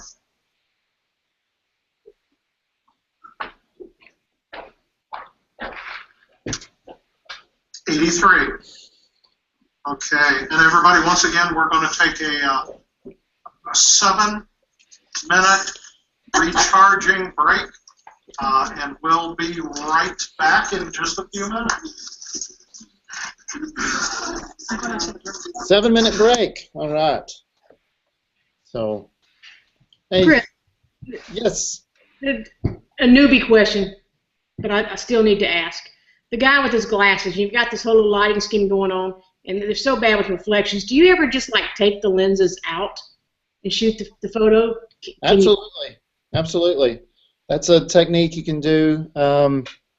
You can work with the light a little, depending on how you're lighting it and what's being used to change that. Outdoors, it's a big issue. A lot of times we'll just say, we'll have them take their glasses off and we'll get an image, and then they'll put their glasses back on and we'll put them together. Right. Yeah. For a portrait, you've got the time to set up a little bit more, so I was just wondering if you could actually even tell the difference if you took them out. I mean, if it would look like you took them out, or if it would look like just glasses. It looks like you've taken them out, because there are reflections on glasses. The other thing is, if you ever look at a photo of glasses, you'll see that the eye moves in just a little bit because of the refraction of the glass, so that when you're doing that retouching, you have to take that into account. Yeah, I was going to say a lot of it depends on how thick the glasses are, because the The refraction changes based on the thickness too. So It also changes if they're near or far-sighted. yes. You know, print competition's a different thing, though. You're going to have images your clients will spend bukus of money on. They're going to hang it on their wall. They're going to tell all their friends. They're going to put on Christmas cards. And you'll get all this press on Facebook, whatever. You're in a print competition, you'll get like a 72. And they won't say anything. They'll just move on. So those are called green merits. That's right. But I think by participating in this and watching this, really participating and watching, even when you don't have a game in the hunt. You know, I watched North Central's a few weeks ago, and I didn't have any image in there, so I had nothing to gain but just learning something. It's amazing the little tips you pick up, like, oh, I wish their head was turned this way, it would have done this, or if their hand would have been a little different, it would have changed this, or the color tone gives me this feeling. You're like, oh, I never looked at it that way, and it just another tool in your tool belt when you go out to photograph for yourself or for a paying client, that you can be like, I remember that one guy talking about that hand. I'm going to pay attention to that hand this time. Well, and the other thing too it makes me think of is the value of maybe shooting tethered. So you take a few shots, and because you don't see these things until you really blow it up and look at it and step back. Right. And a lot of photographers will photograph strictly for competition. They will bring a model to the studio or to a location. They'll set it up. They'll do that. I've done a few of that. Sometimes it's my client work that I just have a client image I like. Deanna entered one in this competition. She entered it at Texas last year. It did good at Texas, and she sent it to nationals, and it did not merit. But it was one that she loved and she believed in. She got the critique. She took some of the advice from the critique, and it got an 83 here. And so, you know, and that was important to her because it was an image that she loved and she liked. And I always tell people, if you try to do it for the merit or for the awards, it's going to be harder to get than I think if you just take the advice you've learned and the techniques you've learned and put that into your work. It seems like you almost got like conflicting goals. I mean, you've got your artistic image and you know what you want it to look like, and then it's thrown out there in the competition. They're saying, well, I don't like the way the back of that hand looked, even though to you it was spot on what you wanted. And then, of course, you got the client if it was going to go to a client who had their own expectation. So there seems to be conflicting goals with these things. So there are some. I would say there's definitely some of that, and each judge has their own personal. You know, we're instructed as jurors, we don't put our personal bias on it, but it's hard to ignore something that touches you emotionally when you see an image. Right. I would think that would be like the first thing, you know, the impact. That's the impact. Emotion wells up in you. Yeah, I was a judge in the Southeastern competition in February, and an image came up of some birds that were, the technique looked like they were drawn for the Audubon books that you used to see. Yeah. And my grandmother painted birds, and she had those books laying around as reference as she would paint birds on china, like for dishes and teacups and stuff. And so immediately I was taken back to my grandmother's studio watching her paint and her teaching me how to paint. And so I was emotionally interested in that image. I'm like, oh man, this, and so that did influence my score. I don't think that means it was wrong or it wasn't justified, but there is some subjective nature just to this whole thing because everybody comes from a different viewpoint. Our life experiences bring us to that point. You know, that information that you brought to the panel definitely swayed the rest of the panel because they weren't looking at it as a illustration type thing, and as soon as they brought that idea around that it was an illustration, it was like, oh, okay, I get it. Yeah, that's beautiful. Yeah, it went. I think it went 100, didn't it? I think it did. So the purpose of the 100, but it did real good. The purpose of the photo then also plays in to how it's viewed. Yes, but you don't get to sit there and tell the judge, my purpose was this. You can infer that with the title, and that's why I think titles are very important. They go to impact, they go to storytelling, they go to presentation. So a title is huge because the way it works is they will read the title. You know, let's say it's like beautiful bride, and then it turns. Well, if it's a picture of a walrus, you're like,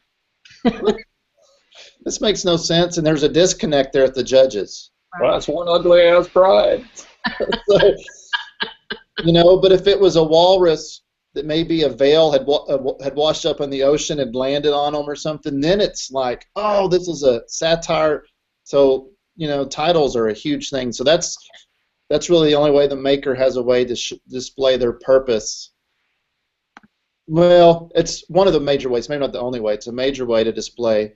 But Bob's giving me hand signals back there. I think he wants me to steal third. I don't know. So, but you know, with CPP image submission, if anyone is doing that, in CPP you have a stated purpose. This was for a preschool. This was a client session for a senior. And so then they can, but there you're being judged on your technical proficiency and stuff, not so much competition. Okay, thank you. A long way to get to your answer, but. No, thank you. It's very, very good. Are they? Doesn't look like they're back yet. They're still on a break. So this is fun. Just for you guys that may be watching, where this came out is North Central. I'm part of the Arcanum. Bob is part of the Arcanum. It's an online mentoring group. And we each have up to 20 people. I think I have 9 or 10 in my group now. Lynn is one of them. Susan's one of them. And Allison, who was here earlier, she had to step out and get her kids from school. She was one. We started talking about print competition in this. And Allison is in North Central District, and she entered a few weeks ago. And we're messaging back and forth, watching the competition. I'm like, we just need to do this with the Hangout, with the group, you know. And so this is my first attempt at this. I think it's fun, but that's kind of where it started. Even this morning, I had multiple streams going. I had people message me on Facebook. I was talking to people via text. I was doing Google Messenger. So I'm like, this is so much. It's one interface that keeps us engaged. So it would be cool to like have a hangout and just everybody bring one photo or 2 photos and throw them out there. Yeah, I'd be happy to do that for our cohort. Yeah, we need to set that up for sure. So, but at any time, you know, for you, Lynn, or Susan, and the Arcanum, you can always we can always take a post and say, "Hey, give me some feedback on this," for sure. So that's what it's there for, is that one-on-one mentoring. Right. So, and I know we have Bob. He's an IPC juror. He's been doing it for a few years. I got accepted last year into the fold. And Steve and Randy are there. They sent messages. They've been going in and out. They've had some clients come in. They're both IPC jurors. So if y'all have anything to add in our break here. Which Steve and which Randy? Randy Peterson. He's on the same chat with Steve. They're in the same room together.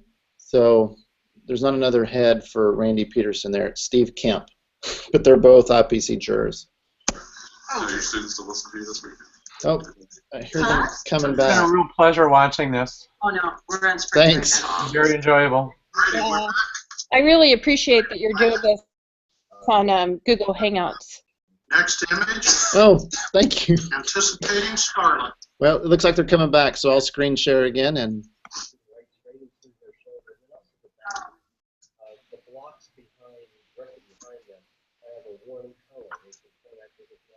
See how broken up the image gets when he screen shares it versus looking at it here.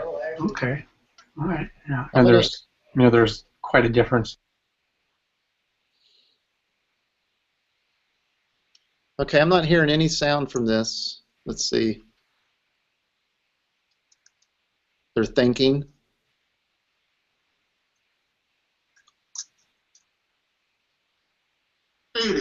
There we go. Voice charm.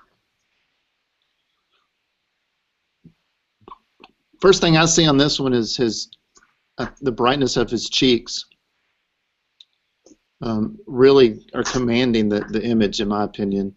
And the forehead as well. Yeah. That just grabs my attention. I have to drag my eyes down to his eyes. And it's hard to tell on here, but the way he fades into the background off his right arm, I can't tell if there's good separation there or not.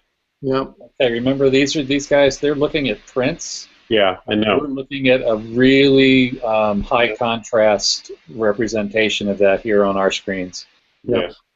And I've noticed Of course, I have the window we're sharing that we're screen sharing opened, and I'll flip back and forth from the Hangout to that, and I can see a difference on that. So you could go to the live streaming and pull it up in another window, and and bring the volume down on your system, and you might get a different rendering than through the Hangout that could be kind of pixelated because of bandwidth. I was at an 82. Nicely placed. Bothersome to me was the brightness of the diffuse highlight. I'll put the link to that in the chat window if you don't have it. I just wasn't sitting well with that. Or if you want to open it on another screen. For what was just said, I felt the highlight was too bright, kind of stealing a lot of nice texture from us. And I think the composition is good, but I don't think there's anything dramatic enough about the placement or to get me into a category. I'll say every time I see a presentation like this, even on the screen, because when you enter, you have to submit a digital duplicate of a physical entry if you're going to do physical entries. And so I can see the beveled mat, like this white mat. So I'm assuming that this may be printed on a watercolor paper. A lot of times when you see that museum presentation with the white mat, the image is printed on a mat or a museum paper, and that has a little different tonal representation, obviously, than what we see on a backlit screen. He wants to come in and have his photograph done.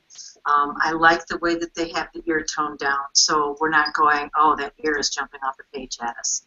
I just think that the tonality that they've chosen in the outfit and the background, the presentation, I just think it all works so wonderfully together, and I'd like to see the curriculum. Okay, let's rescore. Notice also that the subject is in key with the background. Contemplation. That's a good point, Bob. So he's in a dark shirt, he's got dark hair, he's in a dark background, so it's in key. That's a major thing that I see that goes wrong with a lot of people's images that come through where they're so far out of key that it's just so distracting.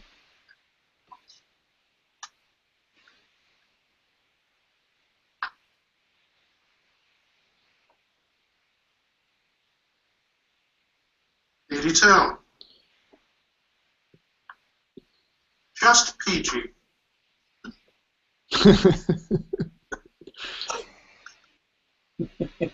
There they use that title to make you think everything was great, and it's a contrast that works. She's like, I'm not peachy at all, I'm a little frustrated. Humor can be extremely helpful or it can kill you.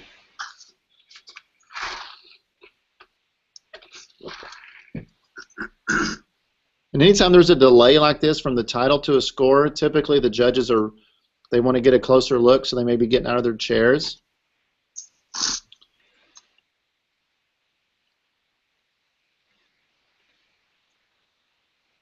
And of course, in physical, there's only one entry, and the 6 jurors are seated about 6 to 7 feet away from it on the same plane in a line against it. So if you're on the end of the panel, 85. You may not can see the image as well as someone sitting in the middle, just directly across from it. That's why they rotate. If it's digital, they have 3 monitors and 2 people to each monitor. Portrait doesn't have proper illumination, proper exposure. It's so far off the norm, the overexposed highlight feel. I'll give you the cute expression and lovely little locks. Her hands do not seem to be truly involved with the flower, almost rejected of doing the portrait like the faces. But the gentish tone of the background, it matches the flesh a bit. That does not help it a bit either. She's not quite centered in that at all either. Biggest problem is with sheer technical excellence in the image, the brightness of it. Michelle. You notice he used terms that are on those 12 elements to make his point. He used the term presentation, technical excellence, lighting. Those are all part of the 12 elements. The biggest issue I'm having is As opposed to just saying, I don't like it or it doesn't work for me. He actually used the vocabulary. coming down there. Her hair should be casting a pretty good shadow on her neck there, and it just seems like it's not flat except for the one highlight on the right hand side of her neck. And also, if you go down to her camera right arm, it almost looks bruised up near her shoulder where the painterly technique not smooth the skin out adequately in that area. But I really do enjoy the technique otherwise. Well, I'm at an 88 on it in the excellent category, solid in excellent category. I just, portrait-wise, can't portray this little girl any better than it did. Her expression, it matches her, just peachy and not, hold the flower. She doesn't want to hold the flower. Her hands are out. Her expression matches that. And I think the technique just adds such a beauty to it all. And the amount of detail in her hair and the dress, and I think the lighting is wonderful. Sure. Ditto what Donna said, 88. I think that the way she's holding the flower just adds to that, just peachy, so glad to be here, kind of attitude that we're getting. The matting doesn't bother me at all. I think it's the same tones as the dress, and works well. I think if we did something darker, it might be more of a distraction.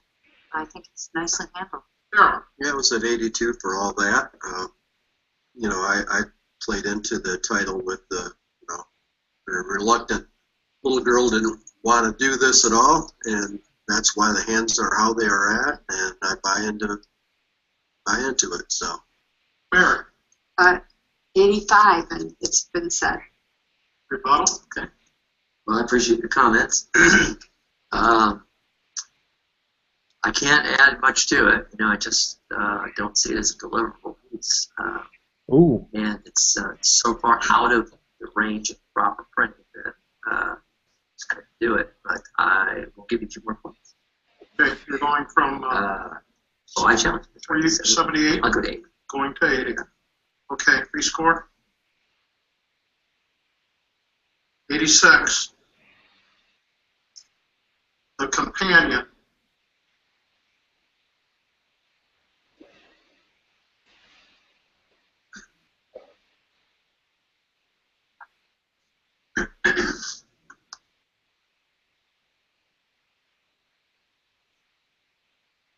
'78.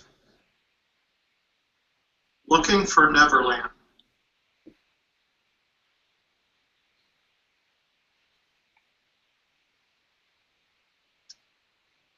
I think this is a composite.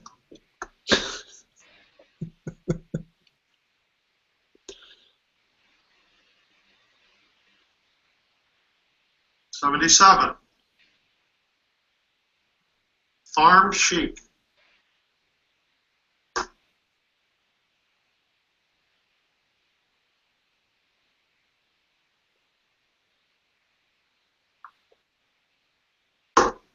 I wish I knew what was knocking those scores down specifically.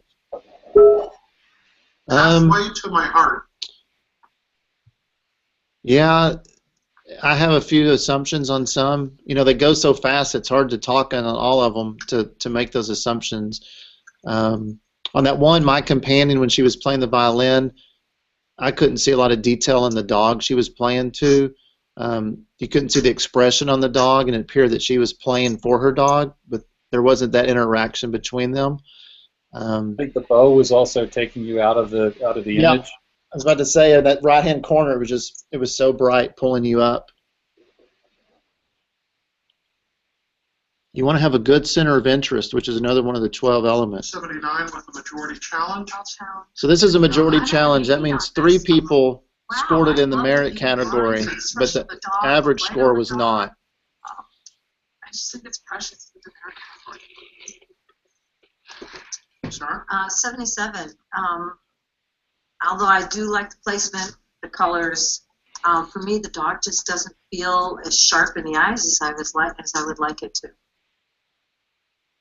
Okay, Daryl? I was at 80, just there for the merit.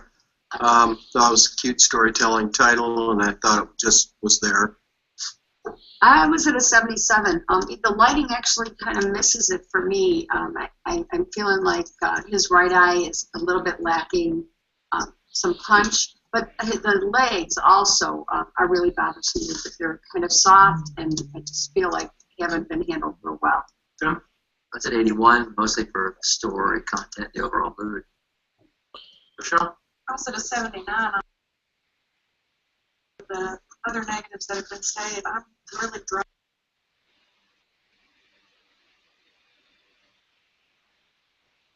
Deep in the woods, or behind the house, and so that light's coming from from above, and I think that's where we're getting kind of the murkiness all around. But as far as the sharpness, I think it's there enough for me. And from here, the eyes look sharp, and the dog's expression, the placement, it's right in their category.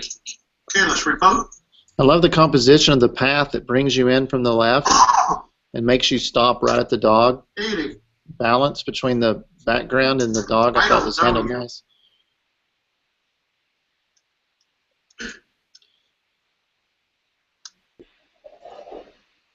I'm finding my clients are really getting a lot of help, the ones that I'm working on right now, because I'm retouching a whole heck of a lot harder.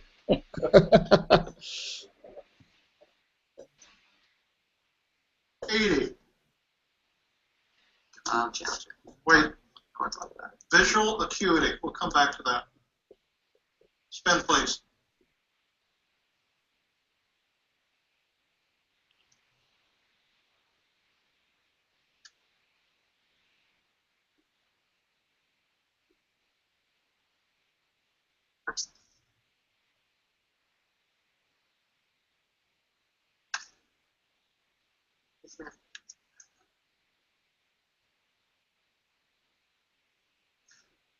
That's a scratch.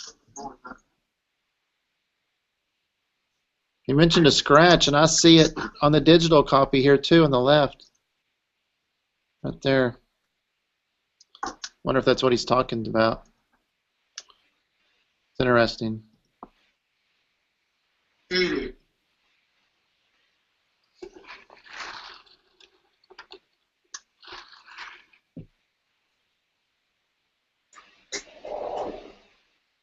That means that they took a picture of the photo that they submitted in order to do their digital portion of the submission. Oh. Because they have to show the exact representation of what they're submitting. I guess. All right.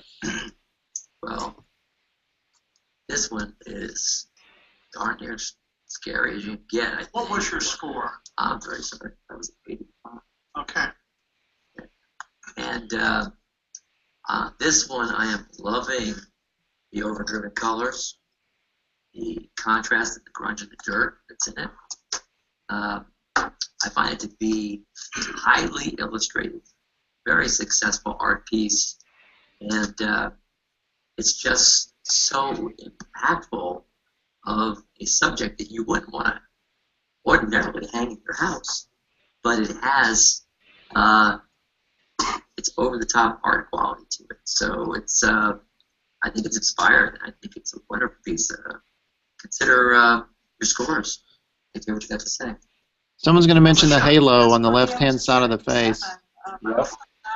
The haloing around the cheekbone on the camera left side. There it is. Down the shoulder. You got the same thing on the shoulder on the right side. Just very over-processed to me. I was at a 77 for the exact same reason, and plus the top corner on the right-hand side, just over down or something.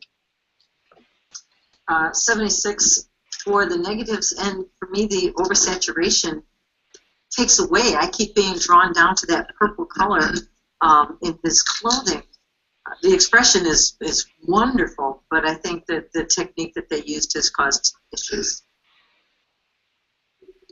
82, and I love the saturation, and you know, I love the color in his face and all the wicked stuff going on in there, and the purple color. The eyes are haunting. You know, the only thing that held me back from the excellent category, honestly, was presentation. I do like the white mat. I just didn't like the image floating on that the way it was. Other than that, I thought it was a very strong illustrated piece.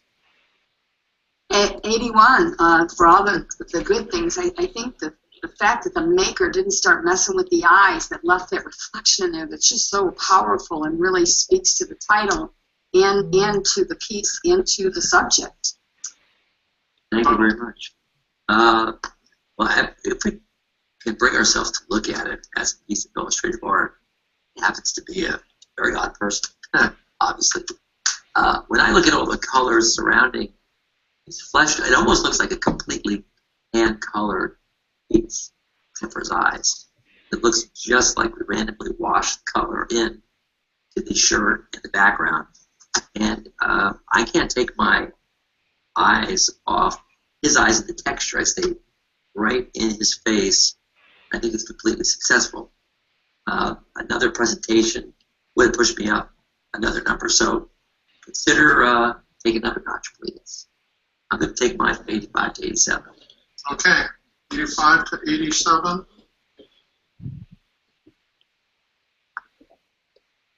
How do you all vote? I like the wide angle lens on this. I think it gives you that sense of discomfort from the closeness 83. of that. Thought that worked well with his title too. Right before the trouble started.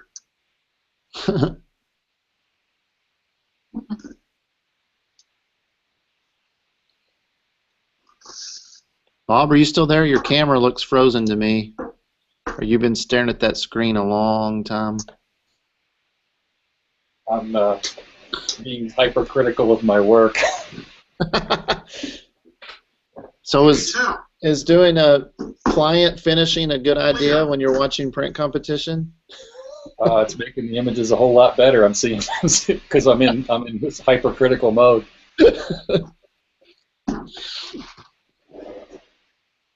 But that's the point of all this, which is what's good.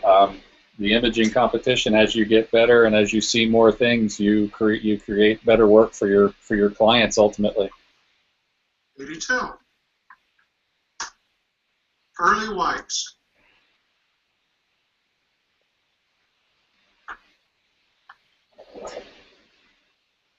It's a good comment Steve Kemp just made. He said, you know, the judges, when they will make a challenge, how they'll use the title to help make their point to move up an image. I guess he's referring to the one I Don't Know You before. It was just challenged, which was a title that what appeared to be as, you know, that guy on the street.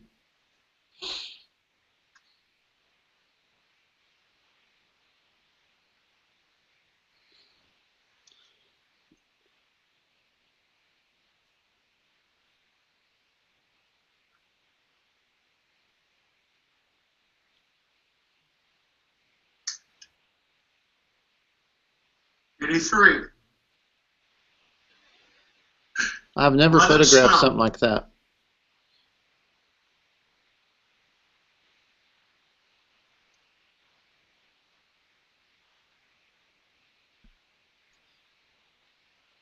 I'm going to have to reboot here, but I'll be back with some luck. Okay, Linda, thanks. Okay, I'm enjoying this. Take care.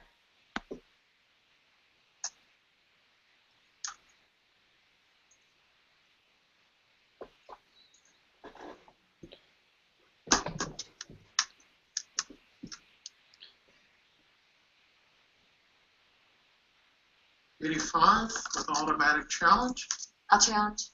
When you learn, you challenge yourself. Wait, he called an automatic challenge. What an automatic challenge is? I was a 96. Wow, exceptional. I don't want to override her comments, so I'll wait. Close to this and just see all the beautiful detail and talk about an art piece. Like, I feel the snow, and I think it's handled so well. We have great background, great environment, very simple presentation. Use of the lamp to light the face, which is so believable, but yet not overlit and overdone. Just wonderful warmth to it. I'd love to see you guys talk to me about it. They will. Tim. I was at 84 initially, and I really like the lighting, the background, the technique for getting snow. My issue was largely on the left side. There's a lot of visual tension where it's clipping into his sleeve. It's not roomy enough right there for me for the lamp and the arm. I was at an 83. I thought that had a lot of impact on storytelling factor. The discolor in the fur was kind of what bothered me from every different angle. I see magenta some places, and yellow from the lamp, which I understand, but there's some great cast, so that was overall. 81 for.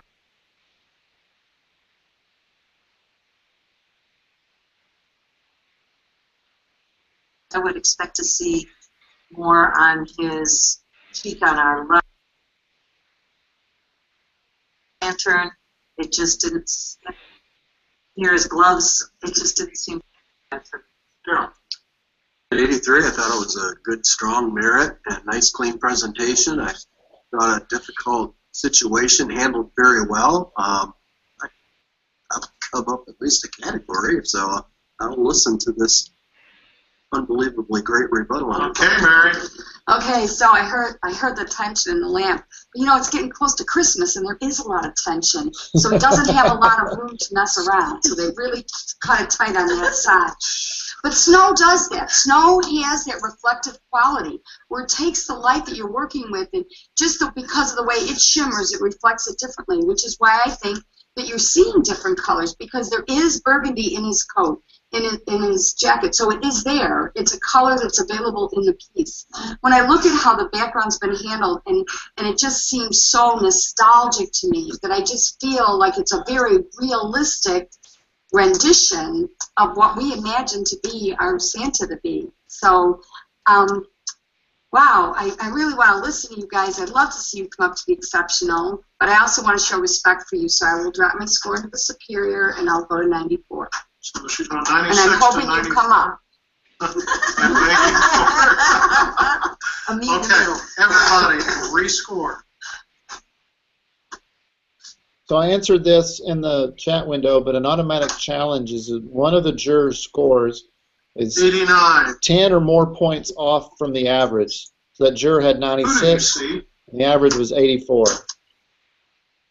That's just to keep it fair so one juror doesn't sway the entire image one way or the other. At least without talking about it. Right.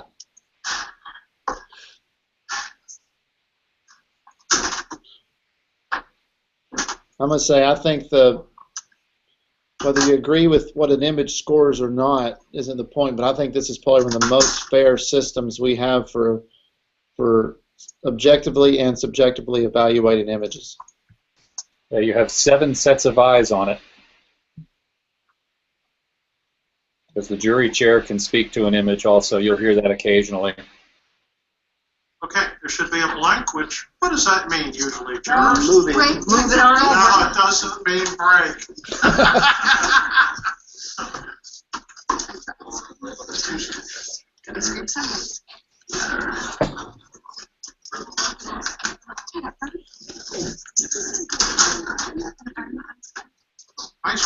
And I think that's where the scoring system is so critical, where you have the categories of merit, excellent, superior, exceptional, is that allows the jury to talk about the image, and the categories give you a reason really to have that conversation. Okay, yep, stay amazing. And I think that keeps the process fair, as opposed to like a blind juror where you don't know, you don't have conversation about it, to have mistakes pointed out to you or positive attributes pointed out to you.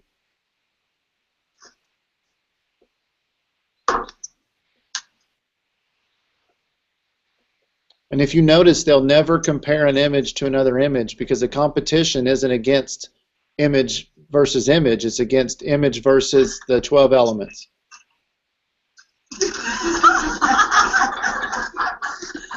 The only time images can be compared to each other is in the trophy selection, which will take place after all images have been scored, and then they will award trophies like for best wedding image or best portrait of an animal or best landscape or whatever that may be.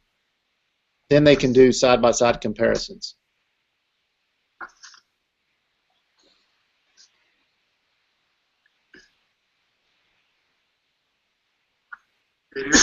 Challenge.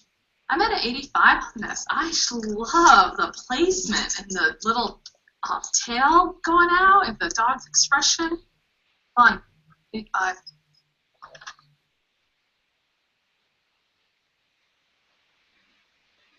The jurors are up close looking at the prints. As they get to their seats, they can start talking.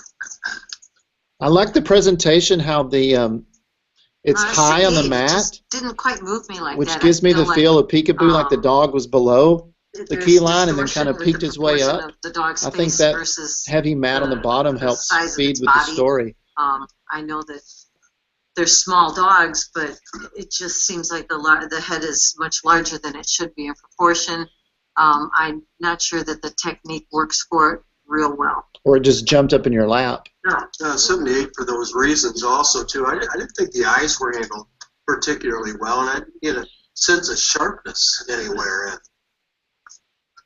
83, I really enjoy it. I think the use of the wide-angle lens to really accentuate that face on that small dog and give us that little wiggly tail in the background and that angle and putting them over all the way to the right or one of her over to the right.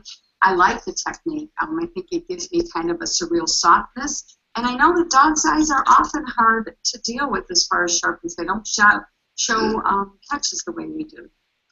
I was at 77. While I enjoy the composition and I really like the perspective of the wide-angle lens, because the ball's completely short without sharpness. Michelle?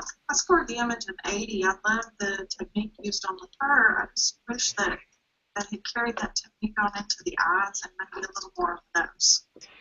When they say technique, they're probably referring to like a painted, usually a post-processing technique. Not always, but that's probably what they're saying. Is they don't feel like the face is painted the same as the rest of the body or something. I would assume that's when they say technique carried through, that's what they're referring to. Wow, I think this is an expression of the dog. It's so well done, so intentional. I'm comfortable at 85. Okay, rescore. 83. Poised and pouting.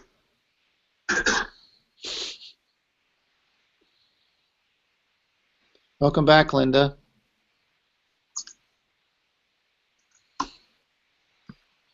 I had to get to Apple support and figure out why my camera wasn't working, but now it is. Do you have your chat window? Did you figure out how to open that? No, I'm going to have to. I went to. This is authorized through Google for Work, and I had tech support from them 2 days ago to get ready for your chat on Monday. And so I don't know. I have to go back to them. I don't even have that icon showing on my screen.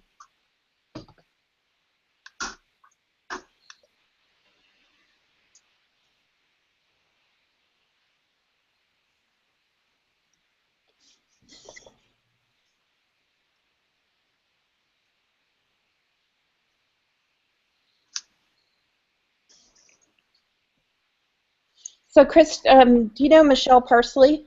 I have met her a few times. I don't know her real well. Well, she has a group, a private group called Case Masters.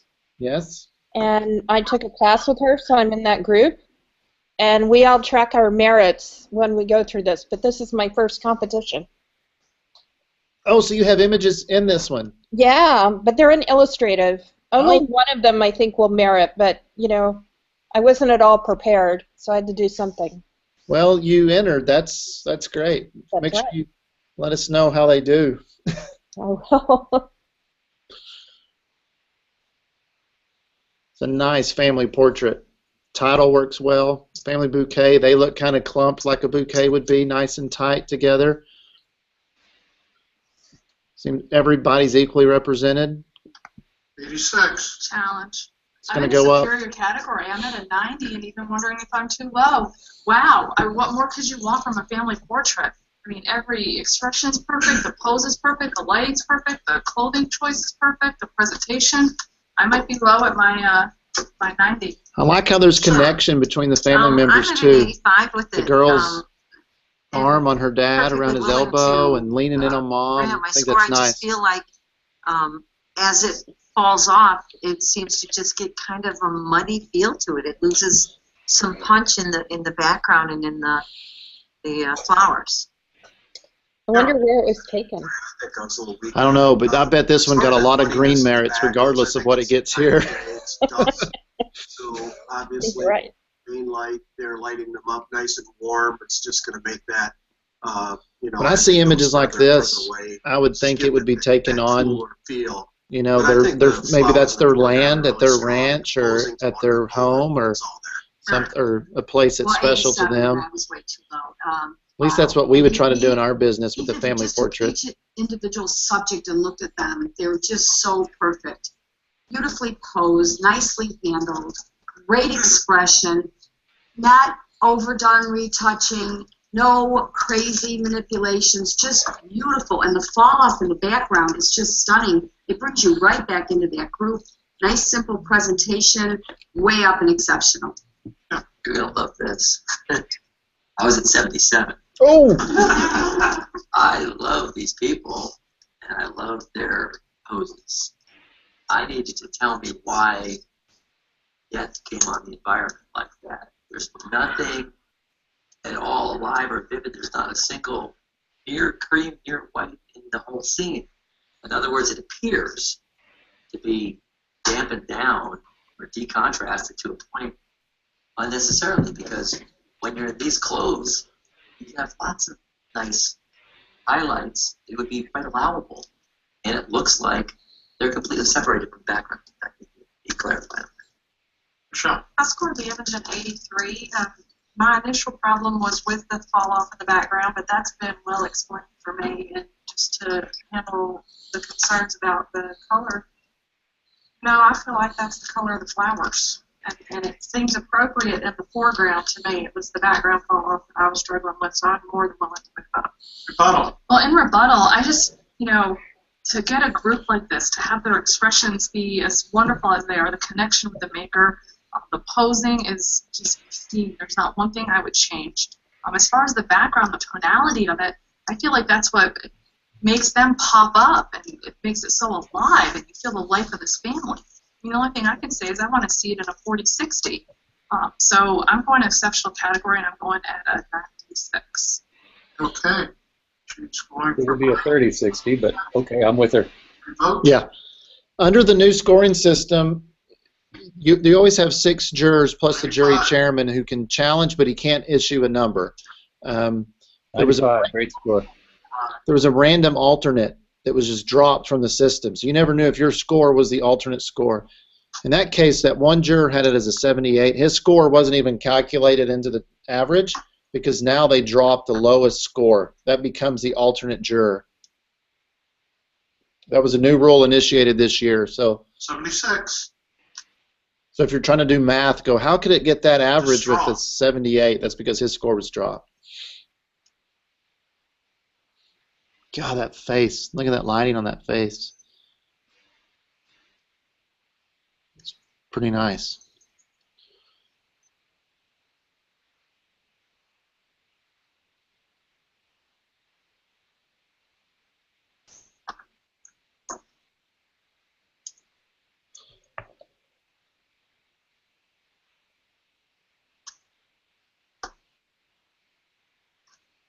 $82. Jesus loves me.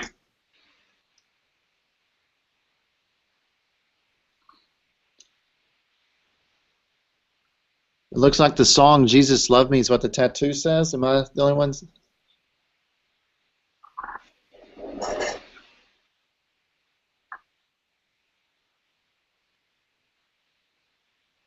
$82. Breakfast at Tiffany's.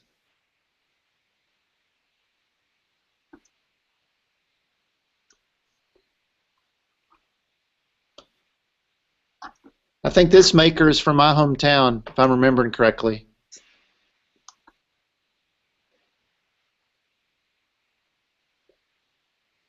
One of my friends.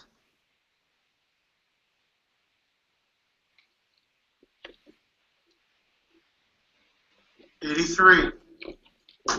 Challenge. Yay, good for her. I was at 87, excellent category. I just went up and got a couple feet closer so I could see the expression in her face, and I went from maybe barely hanging a merit all the way into another category, because I just think the print quality is there, and the expression is just unbelievable. I cannot get out of her face. I thought the lighting on her face was beautifully handled. Very strong pose of this young lady. I was at an 86, really enjoying the image. I think it's definitely in the excellent category, very strongly. Beautiful lighting, nicely handled. At an 80, I enjoyed the lighting. Print quality is a little weak, flat black. Doesn't help it to me. It's a little bit off center, but I'm listening. I was the bad guy. I scored the image of 79, and it was for the milkiness of the print quality. But when I got up and walked to the front, I did feel like I was seeing a few places that are truly black. So I have been open to it.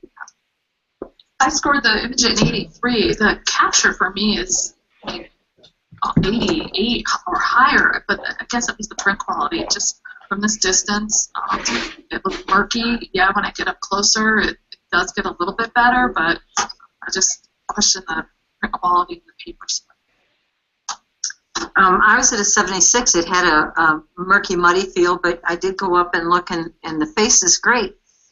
But in this one also, the white matte is just killing it for me.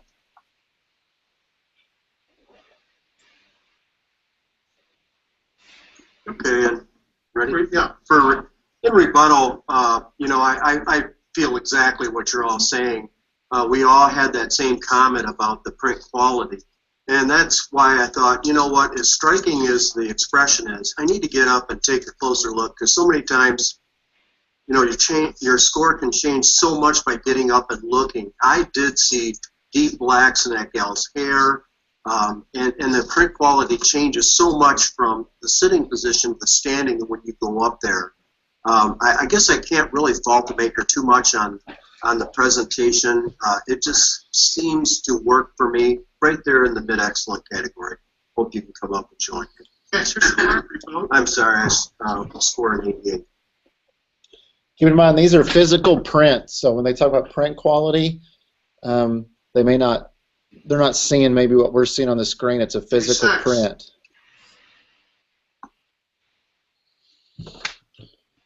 And then they say muddy, they probably think that nothing's really clean and crisp. The blacks don't get really deep. They may have this milkiness to them, or the whites might kind of be a grayish tone and not a pure white. Okay.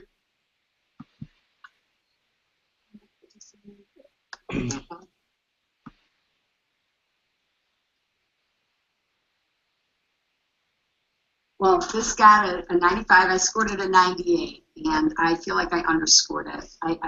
It's one of these images that's going to haunt me. It's done so well that I really don't see any reason that we're even not considering it for it to be at the top end of exceptional.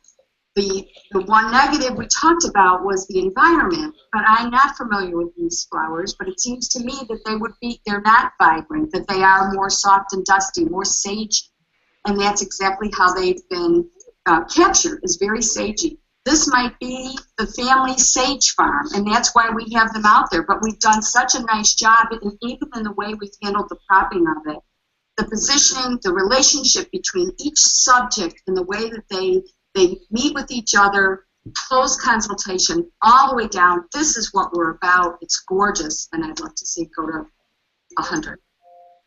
Okay, Tim, anything? I still have my same concerns. No matter what the environment is or really is or was made to be, there's still a great differential between the lighting on the people and the environment. You mean there's no light hitting anything else but them somehow? I just don't really get it. I mean, I'm going to give you all the grace I can on this because I don't know the environment. I certainly understand atmospheric interference, which happens behind the subjects, but not in the foreground. The design is very lovely. I think it's unique and nice. I don't think it's high as like the family posing is as wonderful as you're making out to be. But Okay, and announce to everybody your score. What was it before? No, should I be here? It says 82. So, Oh, okay. Okay. Yeah, I thought it was gracious there. Okay, So, Michelle. As for the image of 96, I do feel like this light on the flowers in the foreground. I think it's like Mary said, they're just a darker, kind of dusty type flower. I think it's beautiful, and I'm with you. I was at the 96 and feel strongly about it and comfortable at going to the 100. And I can tell you the light on them, it's studio light, and I don't know there's a rule that we can't use the studio light outside. And it's beautiful. And I think the posing is spectacular, their expressions, and Mary's right, this is what we do. This is done exceptionally. Sure. I was at a 95, and I look at it as different textures, different materials handle light differently on its own, the way it just is. So I think that the people pop off the page very nicely, and I think it's very well done. Sure. Yeah, I was at the low end Superior 90, and I felt pretty comfortable there. And you know, exceptional. Boy, that is just a bit of a stretch for me. I think it is a very finely done family portrait. And again, we don't know exactly why the maker chose to take these people in this particular spot. Maybe that is their land, maybe it is their farm, whatever. I think these lavender flowers in the foreground are being lit by the studio light that's going on. I think that's well above average as far as the posing of the family goes. I guess I'm just not seeing the exceptional part of it. Okay, rebuttal. Well, to me, the exceptional part is to gather these 2, 4, 6, 7 individuals and let them each have their own identity. Even with their dress, they're dressed to coordinate. They're not dressed matchy-matchy.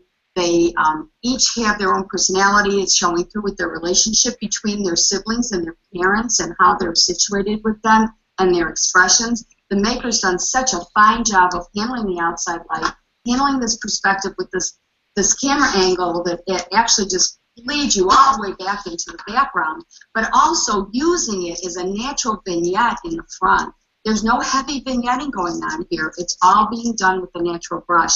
I would just really love to see it go up to the top of the score, and I'm going to be at 100. Okay, so Challenger is changing from 98 to 100. Rescore, please.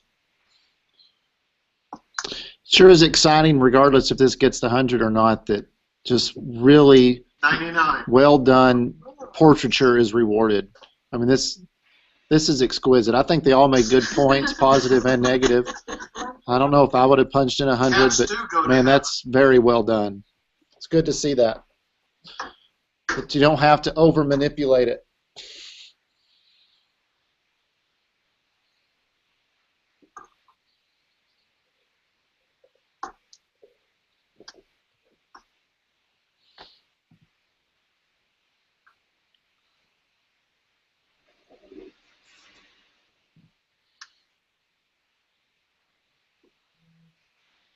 $77.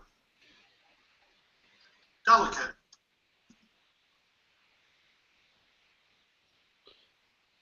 Just, you hope you never the image that comes up after a 99. Sometimes it's hard to get one image out of your mind. If that would have scored 100, they would have taken a 10-minute break. That's in the rules, that you take an automatic break after a 100 is scored. One thing to watch for, like in the particular this image here, that light tan is a very, very tough matte to do well with. So image presentation with that white keystroke inside that makes it look like a matte. Should have a blank. What does that mean? Let's move it. Move it, baby. You're all doing a good job. Make sure you announce your score. True, Steve. Before Steve mentioned sometimes following a high score is good because there's lots of energy and momentum. Great points. You put that in the chat window that if you're watching you can't see. Well, It looks like me. Right to the steak, and yeah, let the fluff go. so if you're viewing this, which they all left now. Okay, we ready? We happy? Boy, are we fired up. We had some viewers and Next they're entry. gone. Paint me like one of your French girls.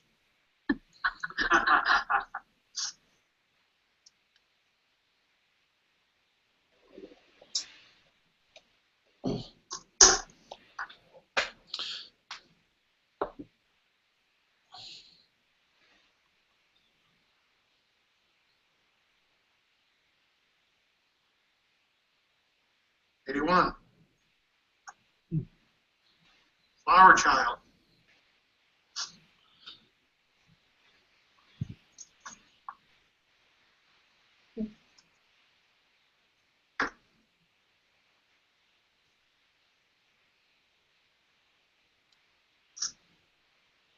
'78. College Bound.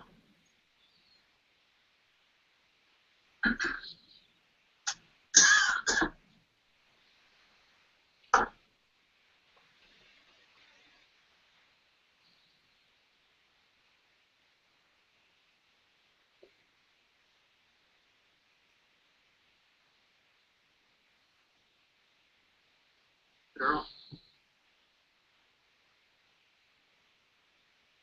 77. Been a Long Road.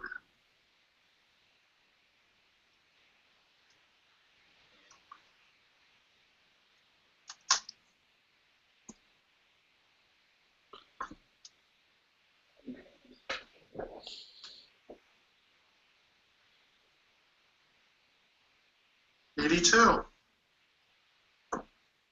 Jade's First.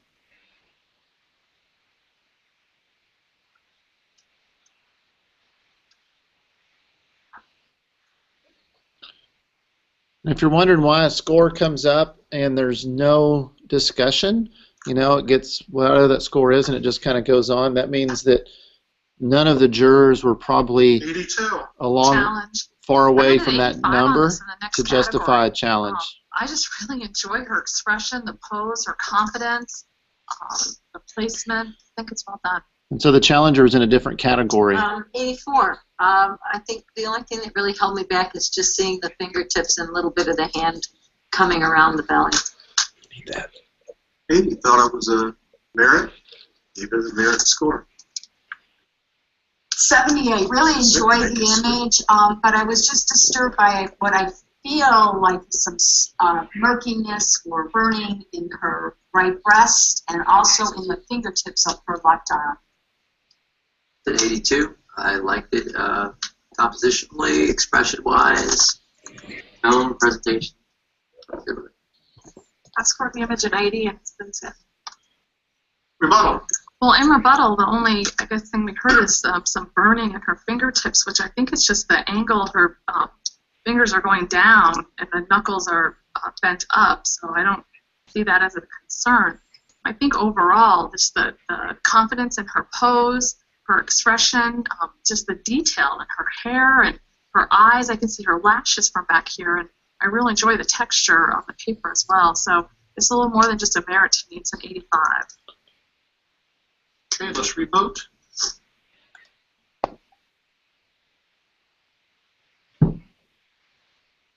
'85. Good job. Fidel.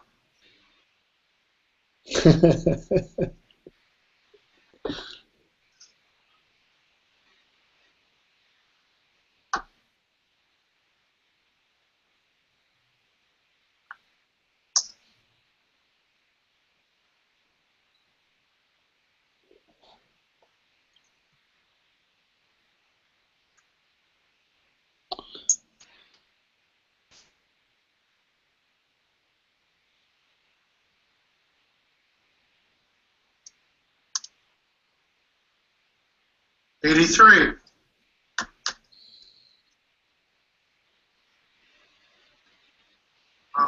This time I would call it valid. All the jurors have that on their iPad.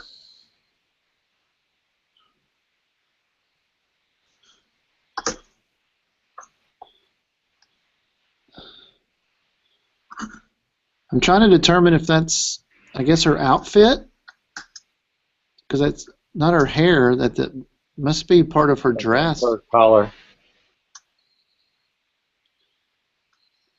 Man, I love the tonality of this one. Looks a lot like that other maker's. Similar presentation and everything too, yeah.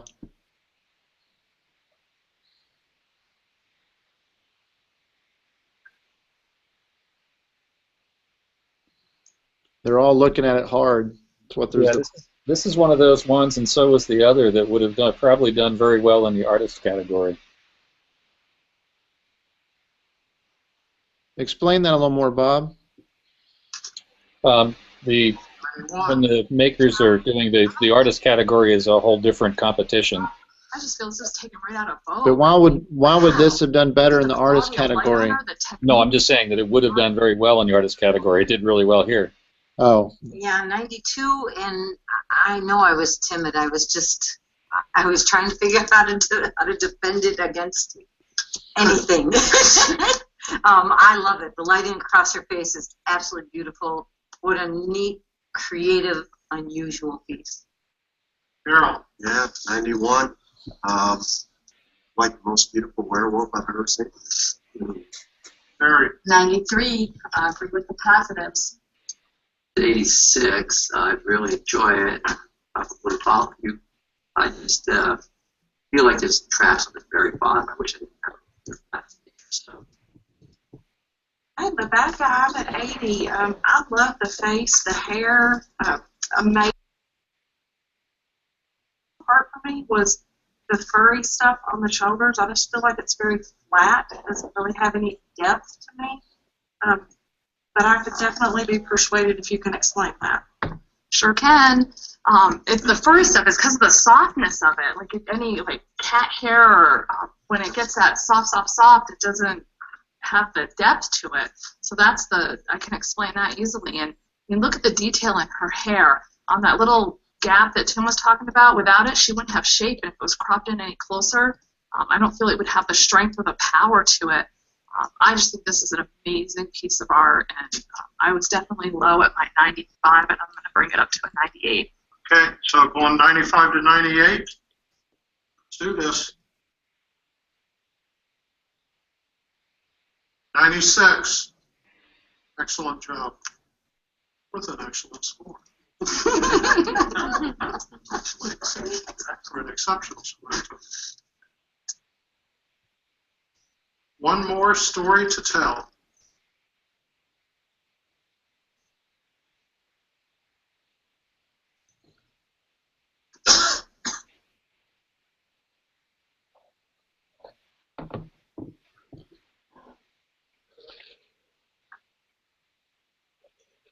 $80 with a majority challenge.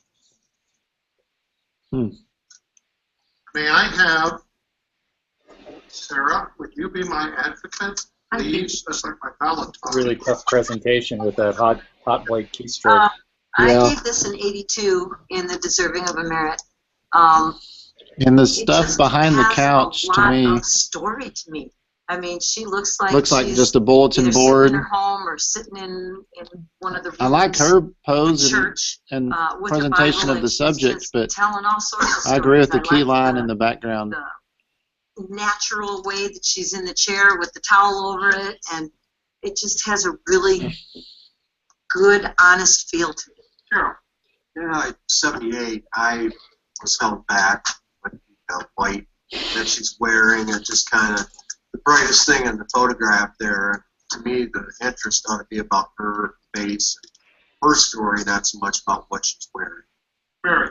83, and I have to disagree with my colleague and say that is about her, what she's wearing, because that's her part of her personality.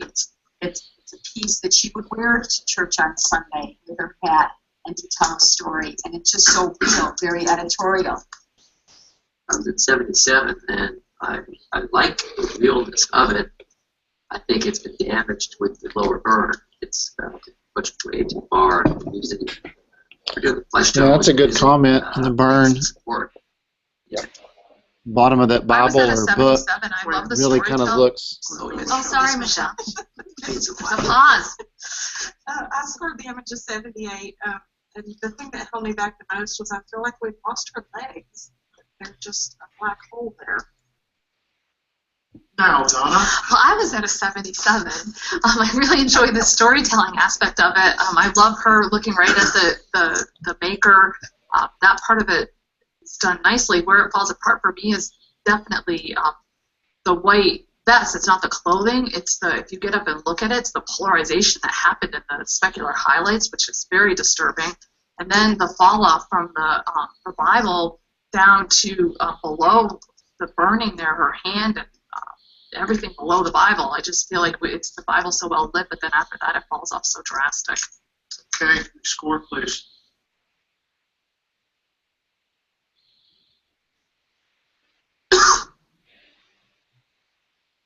$78. Learning to share. Sometimes that happens. It gets merit, and there's a challenge, and they talk about it, and it brings it out. You know, you kind of hate it for the maker, but the flip side of all of this is, you know, the merit is something that should be treasured, and you know, and you got to respect the merit for all the other people that have worked hard to get it and earned it as well too. So there's a balance between rewarding the maker and respecting the merit and honoring what it means. Yeah, another little tip on doing keystrokes. I noticed that one had curved corners. When you put a stroke on, if you do it to the inside rather than the outside, you'll have square edges, which is a little sharper presentation. And don't make them 12 pixels wide like that one. That was more like 20 pixels, 25. Yeah. 78. The presentation, I believe, should just be there to support the image, not distract from it. And a lot of times it's, you don't want to see the map before you see the image. The arms and the legs, it would make sense to me. I think that these absolutely beautiful speculars and highlights on the faces, and then that scene below is just really wanting. I give it an 81. I thought it was a really delightful capture. Seriously kept me down for the burn of the first leg. Really degrades it, takes color out where we have excessive color on the other faces too, as we go to the right. I scored the image in 88, and I loved it. I fell in love with the interaction with the children, but I did miss the burning on that leg. I was at an 84, top of the merit category for the storytelling and presentation and interaction. For me, the print quality, I thought the skin tones were just too warm for me, and then the burning. 82, and it's been said. Oh. I've come down to 85 based on the comments. Okay, so challengers moving from 90 to 85. You vote? I heard them talk about the burning. I'm assuming the baby's foot sticking in there, I guess. Family Ranch. Thought that was nice.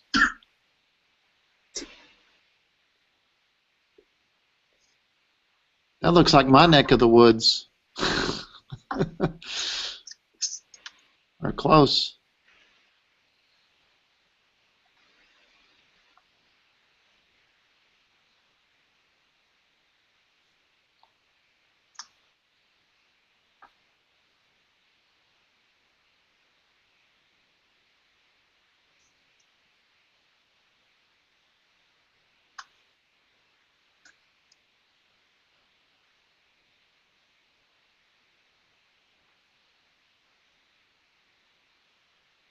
$82. Diamonds are a girl's best friend.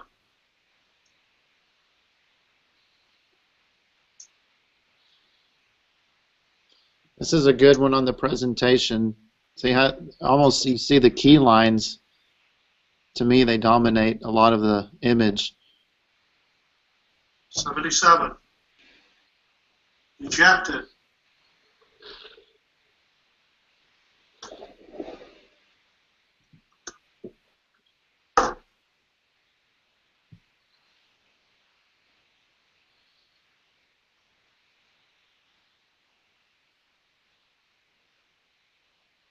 $78.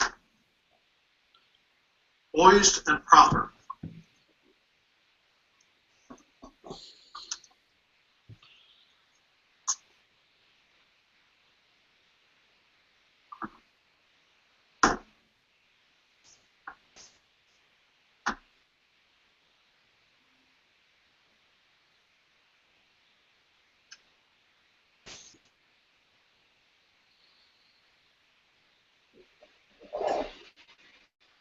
I'll also say it's a whole lot easier to do it from here than it is when you're in the seat. That's true. That is for sure. This is lovely. I like the light quality of the windows.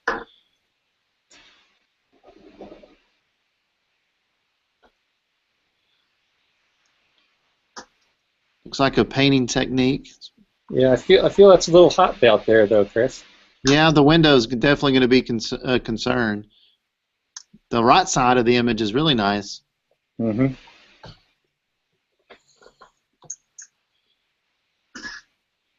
Yep, Susan likes the lighting on the curtains.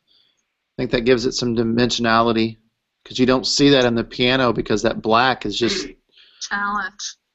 I guess I just want to talk about this. I'm at a 79, and when I went up to look, I just felt her expression was lacking so much, and then the over-retouching the skin, her skin, but then yet like something around her eyes, I don't know, and the curtains behind the piano, the over-burning, that aspect of it. I think it's great in the storytelling and presentation, but I feel like technically it was a little short. Sure. 76, I agree completely.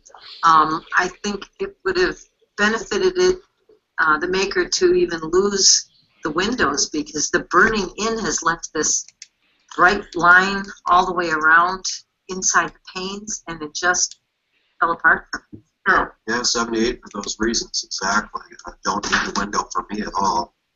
Mary. 79, all of that expression and positions of eyes. Tim. 81. Dog's I back. didn't see some grading up in windows, but I sure saw the face and I didn't care for it. Lynn, you said overburning rather. What do you... I don't know if it's overrated. I think it's a painter technique. Not sure of your question. Rebuttal. Usually you can tell when something's been burned down. Look up. Oh, sorry. Yeah, overburning is like using an adjustment in your post-production to bring down a tone, and you bring down that tone too much that you start getting... Boogeyman. You can get some color shifts. You can get some muddiness in your colors, and it's pretty obvious when something is burned down. It's usually the exposure wasn't there to begin with, and they try to correct it. And if it's done too much, it becomes obvious. It's kind of like putting too much salt on your meal. 79. Okay, blank. Our last rotation of the day. Let's do it. I was going to end this at 5, but since he said that was the last rotation,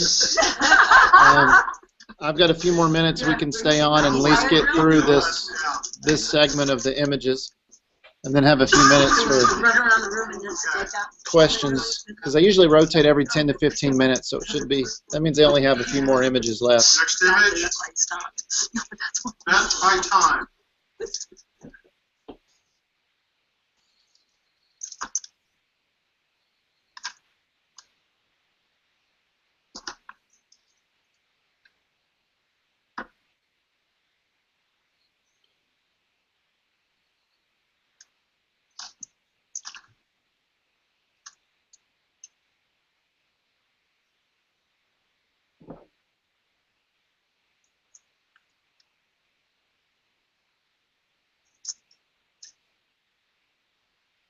$82. Panty rate. I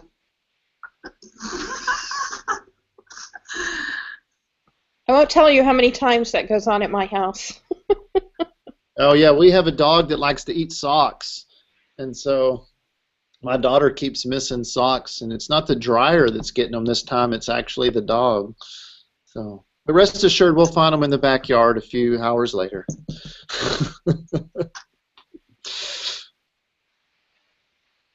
83. It's a cute Challenge. image. I'm in the next category, the excellent category, 86. Wow, I just love the presentation of this, the storytelling aspect, the technique, how it was handled. I love the little tongue coming through on the dog, matching the color of the panties. Just very well done. Sure. I was a 78. I guess I'm not quite as enamored with it. The fall off on the towels bothers me, that it just goes into plain white. It doesn't seem to have a vignette around it because the bottom doesn't, it still has the gray tones to it. The density in the image itself compared to the presentation just seems to contradict, with the presentation being so strong and the image itself being so muted. Yeah, I was at 86, and I was glad for the challenge because I really feel it's in that category. I think the density is spot on. Maybe that's the dog's name. And, you know, I really think that the presentation is so perfect. You know, you got the key line there matching the panties. You got the dog is semi-muted. I'm not bothered too much by those towels. That's really not the subject at all. Kind of brings me back up to him. Matt's nice with it. Great. Mary. 82 for all the positives of the storytelling, but what kept me from going any higher was print quality for sure. And what I perceived to be some sort of burning down of that basket, which probably would have shown as really highly bright white, and it's now coming off in a gray tone. Yeah. Good 78. You know, I enjoyed the concept of the story, but of course it is a setup image, and the image maker has all the time in the world to really get it right technically. It may be a choice to be this muted, this high key, but it just appears flat washed out. Michelle. 84. It's hilarious. What held me from going higher was the burning or the appearance of burning on the basket. There's that burning again, Lynn. There's a splotch of something on the left-hand edge of the frame about a third of the way down, like it's maybe a piece of towel that didn't get the white vignette coming across it. You can explain that. Rebuttal. Well, in rebuttal, kind of having a hard time seeing what Michelle's talking about with the towel, but I guess the vignette part of it, Sarah's concern that it being so washed out on the edges, to me leads into it. That I wouldn't want to see all those wrinkles. It left me just enough to note that I know it's a towel. And the basket may not be new. It's plastic, and you know, after time, that kind of discolors. But look at the expression, look at the presentation, the composition, the dog's expression, and the technique, how it's all handled. It's stronger than a merit form. Okay, we vote.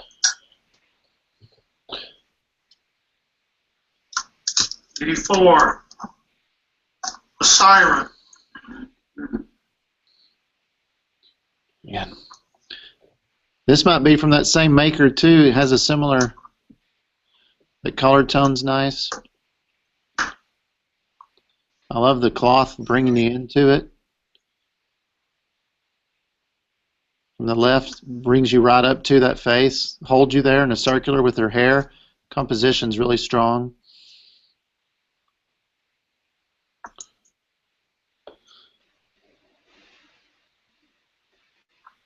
They're all looking at it. 85. Baldwin. You mean somebody's not getting any work done? What do you mean somebody's not getting any work done? Actually, what's happening is they're getting a lot better work. Yeah, because they were, I mean, hypercritical mode. Why? I actually got to see this image. I judged the New Mexico State competition in person, and this print had so much detail in it. It was, I saw it when it came around, 80. Judged it, which Kid Rock. 80 seems like a low score from what we saw, but maybe they sent a different image. Maybe they did some work and sent it. I don't know, but.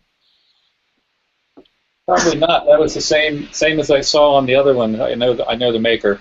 Yeah. So. And I think it was the same thing. Maybe they're just not hot on how his black and whites are done. Maybe so. It was in the high 80s, I believe, in New Mexico. So 83. Looked really good under the lights. Amber Waves. You know, just if you're new to print competition, of course, you can enter digitally now, but if you do a physical print, you know, they're viewed under lights at a pretty bright lights. It's ISO 100, 1 second at f16. So that's a bright exposure, you know. So a lot of times you'll hear them say it's overprinted or it's underprinted. That means You know, you gotta. So you really, if you're going to enter physical prints, you need to look at that under that same lighting conditions, because it'll really change the way an image is rendered versus as it comes from the lab and you unpack it in your room, or if you print it yourself on an inkjet. An easy way to do that is do an 8x10 and get a couple of trouble lights. They're only like 10 or 15 bucks at the hardware store, and you can set up that lighting pattern 45 degrees coming across so there's no reflection on the image, and then just make sure that density-wise it looks right. Yep. I thought I did. It makes a huge difference. I've been surprised a few times before I started doing that. High impact image, supremely wonderful color palette that really works for this kind of art. I don't have any idea how they did that dress. It's a parachute. It's magical. The placement of the character within the space within the presentation is way out there for me. It's one of these images that. And any of y'all are feel free to talk if you have a question or a comment. You know. It's just super well crafted. That's what this is for. And creative. Instead of just because we could all watch it, you know, individually. I scored the image an 85. I love it for all the positives. What held me from going any higher is I keep getting pulled to that upper right corner, and I'm not really staying with the subject. I keep bouncing back and forth. I was at an 87 in the excellent category. I love the flow of her dress, the placement, and the presentation. For me, it was her body itself. I felt like the pose was just so stale. Her arms just straight down, and you can see her leg coming through, and it's turned a different direction than her hips. And I would have liked to have seen a little more control in her. 89. A lot of it I Bless really, you. really enjoyed. Sorry. As was mentioned, the This one, Chris. body. Excuse me? Or this one. All the You know, airflow in it's hard for me to say that because I'm seeing a small thumbnail on the screen. hair also. So You know, it's hard to give a score that way. You know, I want to see more of her face. You know. Yeah, I love the colors, but if this isn't a portrait category, this seems to be kind of more about the dress. Well, I think see, that doesn't bother me. Sometimes you get images that seem to be in the wrong category. You know, I'm really pulled to that right corner where it's so bright behind her. Yeah. The contrast between that and her dress. But the unnatural. title kind of works, Amber Waves, but her dress and I don't know. I hate to give it a score because I can't see it enough to justify one way or the other. Anyway, Gotcha. It's so. to me, the contrariness of her. If anyone else wants to be brave enough and score it, Bob, or. No, I'm in the same boat with you there. And I have a feeling. I feel it looks a little muddy, like it's burned down too much, and then that hot spot in the top right hand corner. Yeah. Interpretation. I really enjoy that. Yeah, I guess the way to ask the question is, what do you like about this? What do you not like about this? I think her pose is too stiff. She's, her arms are like locked down straight by her side. Wonderful. And I think she stands against the wind as, against the billows. I mean, I would think that she could have some movement with, really sell you. helping that dress float. And Yeah, move, the whole. and it would have a lot more. It would give her more of a pyramid look going up to her face rather than a rectangle up. I think that would help it along. Minus a few extra points. But again, without seeing the actual image or full size, it's really hard to, it could have a totally different impact when you look at it live. Yeah. And I would assume might be just judged on the digital presentation we see that this might be on a watercolor paper or a matte top paper. So Okay, that concludes the category. the judges liked it. The jurors that saw it liked it. Okay, so I'm closing the category. Absolutely. Okay, so their category's done. So I'm going to stop the screen sharing here. We are going. What they're going to do now is Photographers, did you know that let me every turn that time you off. swipe a credit card, you lose some of your profit to pesky processing fees? Those fees Um, like this video on PPA's new benchmark tool. somebody, Bob has it on now. Plan for a profitable business. I do? Square one, you'll begin with the end in mind. I can hear. Yeah. I don't think so. Yeah, I think it was you. I could hear something. Anyway, maybe it was a delay.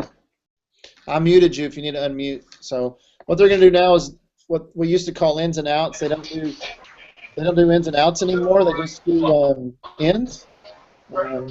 Any image that scored a 78 or 79, they're going to call back, and the judges get one more look at it to give it the maker the best opportunity to move into merit category.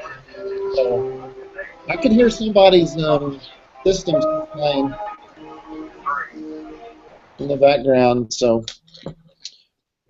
but I want to thank y'all for joining us today.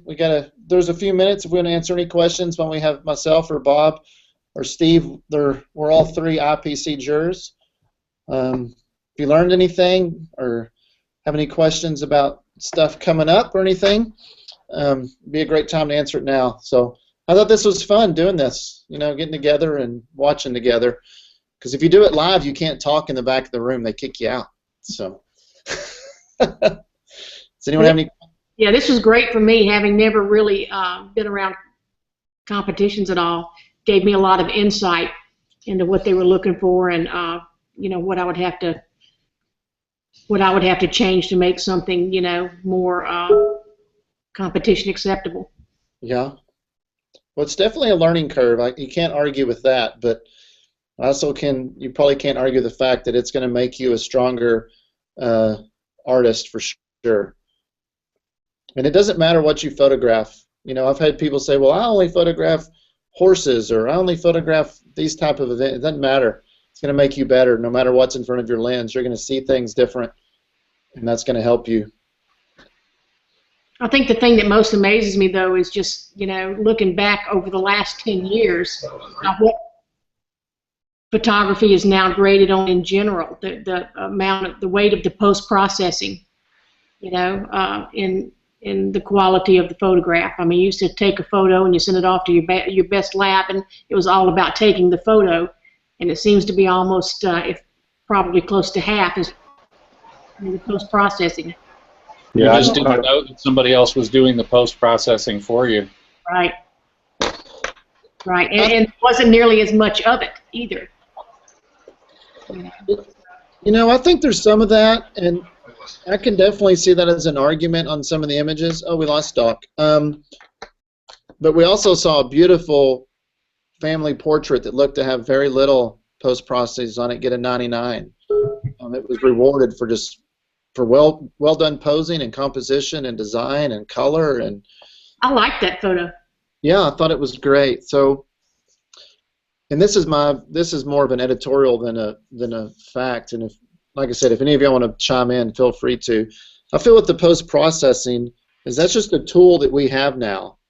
That if it helps tell the story of the image, if it helps, if it makes the image stronger, then it's acceptable. If it's there to cover up mistakes and cheat on things, then it's defeating the process.